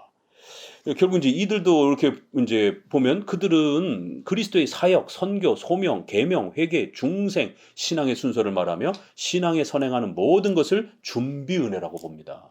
루터파에서도 이렇게 준비 은혜를 말합니다. 이 준비 은혜는 구원의 순서에 포함되지 아니하며 그리스도와의 결합을 떠나서도 경험하는 것이다라고 합니다. 이거 지금 회심 준비론도 똑같이 이렇게 얘기하잖아요. 아직 구원받지 못했지만 그런 어떤 과정들을 불신자임에도 불구하고 준비 은혜로서 은혜로 말미암아 그런 준비를 할 수 있다라고 이렇게 이야기하는 거예요. 그래야 이 준비 은혜는 은혜 계약의 축복이라고 할 수 없다는 것입니다. 준비 은혜는 모든 사람에게 주어지는 것이라고 합니다. 이게 지금 회심 준비론하고 똑같은 겁니다. 그들은 보편적 인간의 자유의지에 의하여 믿음으로 말미암아 보편적으로 구원을 받아들일 경우에는 믿음, 죄사함 이런 것들이 이제 이어진다라고 말합니다. 그러므로 그들은 보편적 구원과 인간의 자유의지에 의하여 신앙에 이르기까지 성령이 역사하지만 그것을 거부할 수 있는 인간의 의지를 인정하고 있는 것이다. 따라서 그들에게서 우선 하나님의 선행적 은혜가 있고 그 다음에 인간의 공로가 거기에 관계된다고 보는 문제가 바로 발생이 된다라는 것이에요. 루터파와 알미니우스파에서는 성령이 그리스도의 속죄의 은총을 개개의 죄인에게 적용시키는 일에 관하여는 취급하지 아니합니다. 다만 그리스도께서 이루신 속죄의 은총을 인간의 신앙적 행위에 의하여 성취되는 것으로만 이해하고 있는 것입니다. 그리하여 그들은 그리스도는 만인을 구원하시기 위하여 희생하셨다라고 이해하고 믿고 있습니다. 3번 알미니우스파의 견해입니다. 알미니우스파의 구원의 순서론의 주안점은 믿음입니다. 그들은 그리스도의 구원 사역은 만인 구원을 위한 것이다 라고 합니다. 이들은 아담의 원죄의 전가를 인정하지 않고요. 또 그다음에 전적으로 타락한 것이 아니라 영적인 능력을 가지고 있다고 주장합니다. 그러므로 하나님 편에서는 협력이며 인간 편에서는 신앙을 강조합니다. 결국 하나님과 사람이 협력하여 인간의 구원이 이루어진다고 주장합니다. 따라서 믿음이란 의롭게 되기 위한 인간의 공로 행위를 의미하게 되는 것입니다. 이를테면 믿음을 공로화하고 있는 것입니다. 그것은 그들이 예수 그리스도의 객관적 완전한 의에 의뢰하는 것이 아니라 인간의 행위, 즉 행위로서의 믿음을 구원의 조건으로 보고 있는 것입니다. 이것은 로마 카톨릭에서 신자의 선행이 공로와 관계되어 구원의 전제 조건이 된다고 보는 입장과 별로 다르지 않다라는 것이에요. 이렇게 로마 카톨릭, 알미니안주의, 또 거기서 조금 나아졌지만 웨슬레의 문제, 또 그 웨슬레보다는 조금 낫지만 회중파의 이러한 회심 준비론의 이러한 그 구원론의 문제들이 결국에는 결국 반펠라기우스 로마 카톨릭의 이런 구원관을 크게 벗어나지 않는 이런 위험성들을 결국 동일하게 갖게 된다라는 것이에요. 알미니우스파의 본래 하나님의 은혜의 사역과 필연성에 대하여 상당히 정통 사고방식을 가지고 있었다. 그러나 하나님의 선택의 주권성에 있어서 그들은 성경을 이탈하였으며 만인 구원과 은혜의 거부 가능성을 주장하게 되었으며 칼빈주의와 논쟁하게 되었던 겁니다. 자, 웨슬레파를 보면은요, 네 번째, 웨슬레파는 알미니언주의의 한 부류이다. 박형룡이나 조선만 박사님이라든가 이렇게 벌코베 보수주의 입장에서는 웨슬레는 알미니안주의의 신학의 체계를 갖고 있는 거예요. 이게 기본 우리의 논평입니다. 그러나 이 파에서는 아담의 죄의 전가를 인정하며 모든 사람은 성령의 사역에 의하여 그리스도의 속죄 사역의 효과를 보편적으로 적용받아서 의롭게 된다고 본다. 이런 장로교 교리를 어느 정도 수용한 거는 조금 더 나은 겁니다. 그나마 알미니우스주의보다는. 그들은 모든 사람이 그리스도의 속죄 사역으로 말미암아 스스로 믿을 수 있는 능력을 갖게 되었다는 것을 주장합니다. 그들은 믿음으로 말미암아 의롭게 된 사람은 순간적으로 완전히 성화된다고 주장하며 점진적인 회심이나 점진적인 성화에 대하여 거부감을 갖고 있습니다. 그들은 주장하기를 불신앙의 사람이 구원의 확신을 갖게 되는 데는 별도로 많은 시간을 필요로 하지 아니하며 하나님의 은혜의 복음의 선교에 의하여 죄인이 순간적으로 그리스도를 영접하게 되며 영원한 멸망으로부터 영원한 구원으로 나아가게 된다고 합니다. 이것은 알미니우스파의 경우와는 달리 하나님의 은혜를 강조하는 면이라고 할 수 있습니다. 알미니우스파 계열에서는 하나님의 의무적 협력을 말하지만 웨슬레파의 경우는 하나님의 선행적 은혜를 강조하는 의미에서 하나님의 협력인 것입니다. 그래서 알미니우스는 보편적인 일반 은총으로 구원받을 수 있다라고 이렇게 주장을 하는 것이지만 이제 웨슬레는 분명히 그리스도의 은혜로 특별 은총으로 구원받아야 된다는 것까지 말을 해요. 그러나 그 특별 은총을 모든 인간에게 불신자들에게 선행적으로 다 줬다라는 거예요. 그러니까 인간이 이제 스스로 본인이 열심히 노력해서 예수님을 자기가 믿으면 구원받는 거고 자기가 거부하면 예수님이 구원 주고 싶어도 못 받는다라는 거예요. 결국 거부 가능성에 대한 문제는 동일해진다라는 것이죠. 결국 오늘날 회심 준비론도 결국 그 준비를 하다가 거부 가능하다라고 하는지 이런 논리 문제가 계속 동일하게 파고드는 거예요.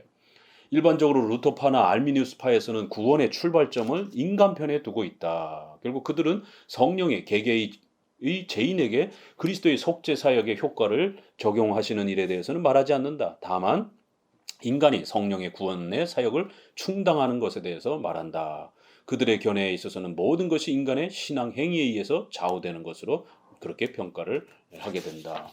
자, 개혁파 견해를 이제 마지막으로 살펴보게 되면요. 개혁파에서는 구원은 전적으로 성령의 사역에 의하여 그리스도의 속죄 사역의 효과가 개개인의 죄인에게 적용되는 축복이라고 주장한다. 성령의 직접적인 사역인 동시에 일련의 질서 과정에 의한 사역이다. 하나님은 일정한 순서에 의하여 구원 사역을 실행한다. 그래서 하나님의 예정으로부터 또 작정으로부터 불가항력적인 그런 강력한 그러한 거부할 수 없는 그런 은혜의 토대로부터 일정한 질서를 구축하면서 실행이 되는 방식이라는 거예요. 개혁교회에 있어서는 구원의 근거를 계약적이며 법적인 것으로 본다. 즉 상태와 신분으로 구별하여 이 구원을 설명합니다.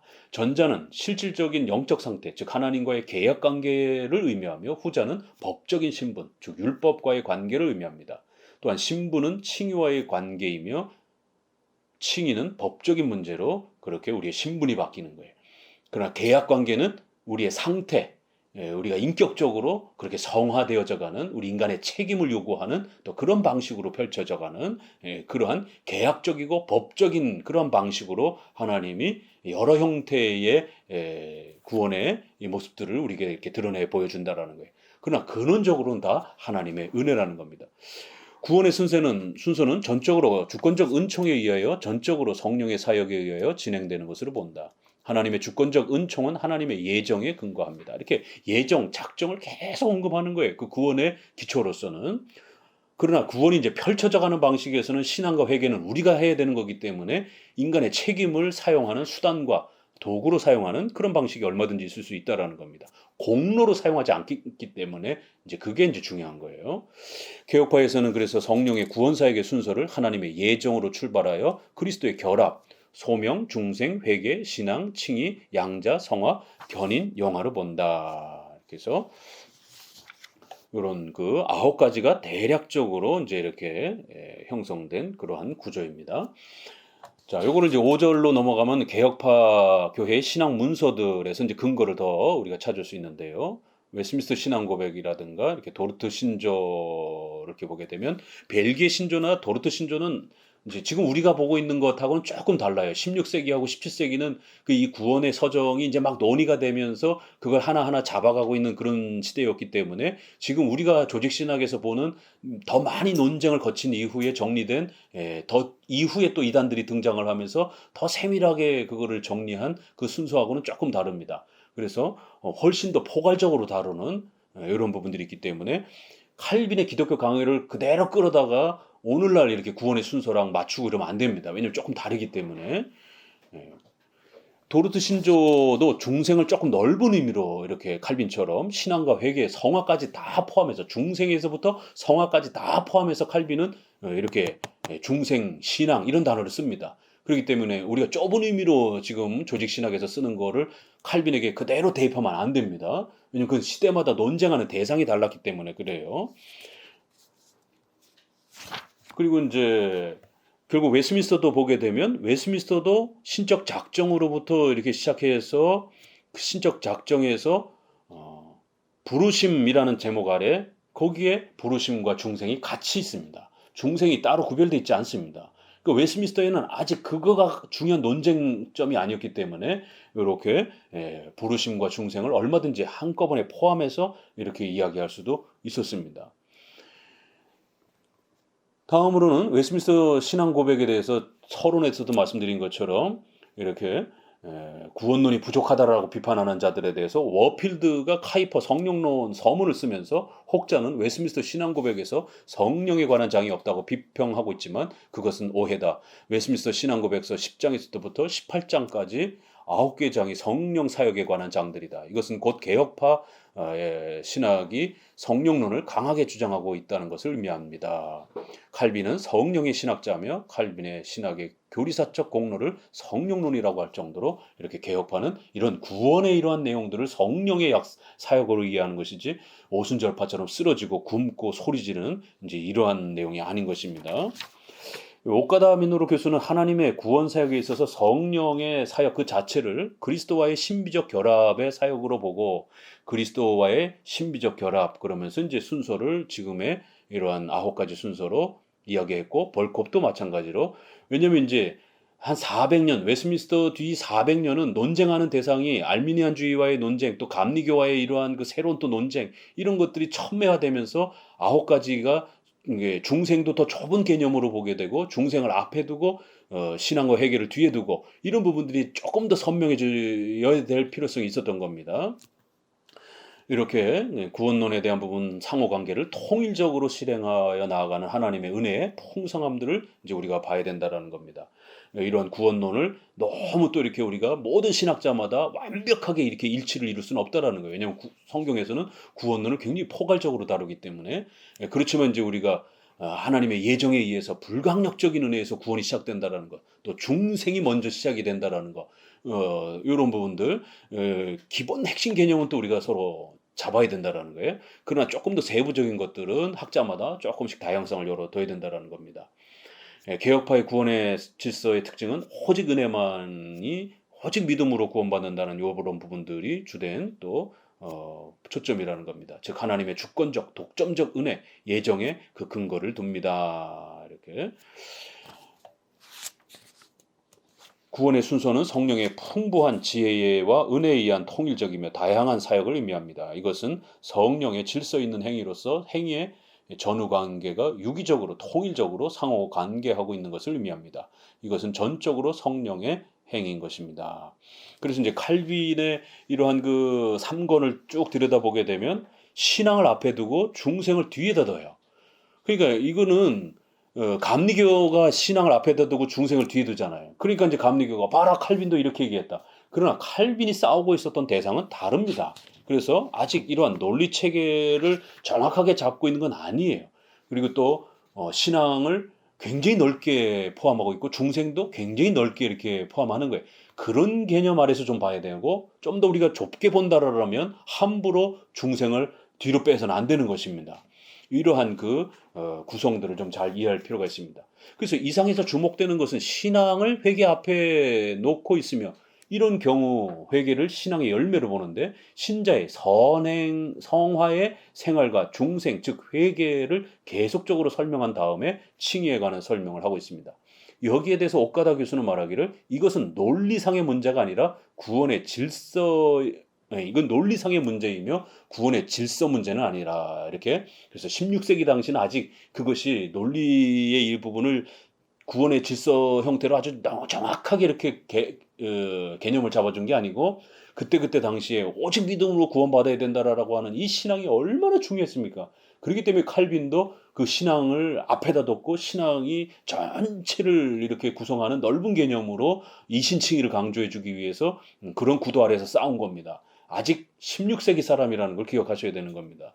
그거를 오늘날처럼 똑같은 어떤 구조 아래서 이렇게 칼빈이 감리교처럼 주장했다 이렇게 말하면 큰일 나는 것이죠. 그래서 우리가 성경의 가르침을 따를 경우에 두 가지 점을 유의할 필요가 있다. 첫째, 구원을 적용하는 성령의 활동이 다양하여 교리학적 개념과 다른 경우가 있다는 거다.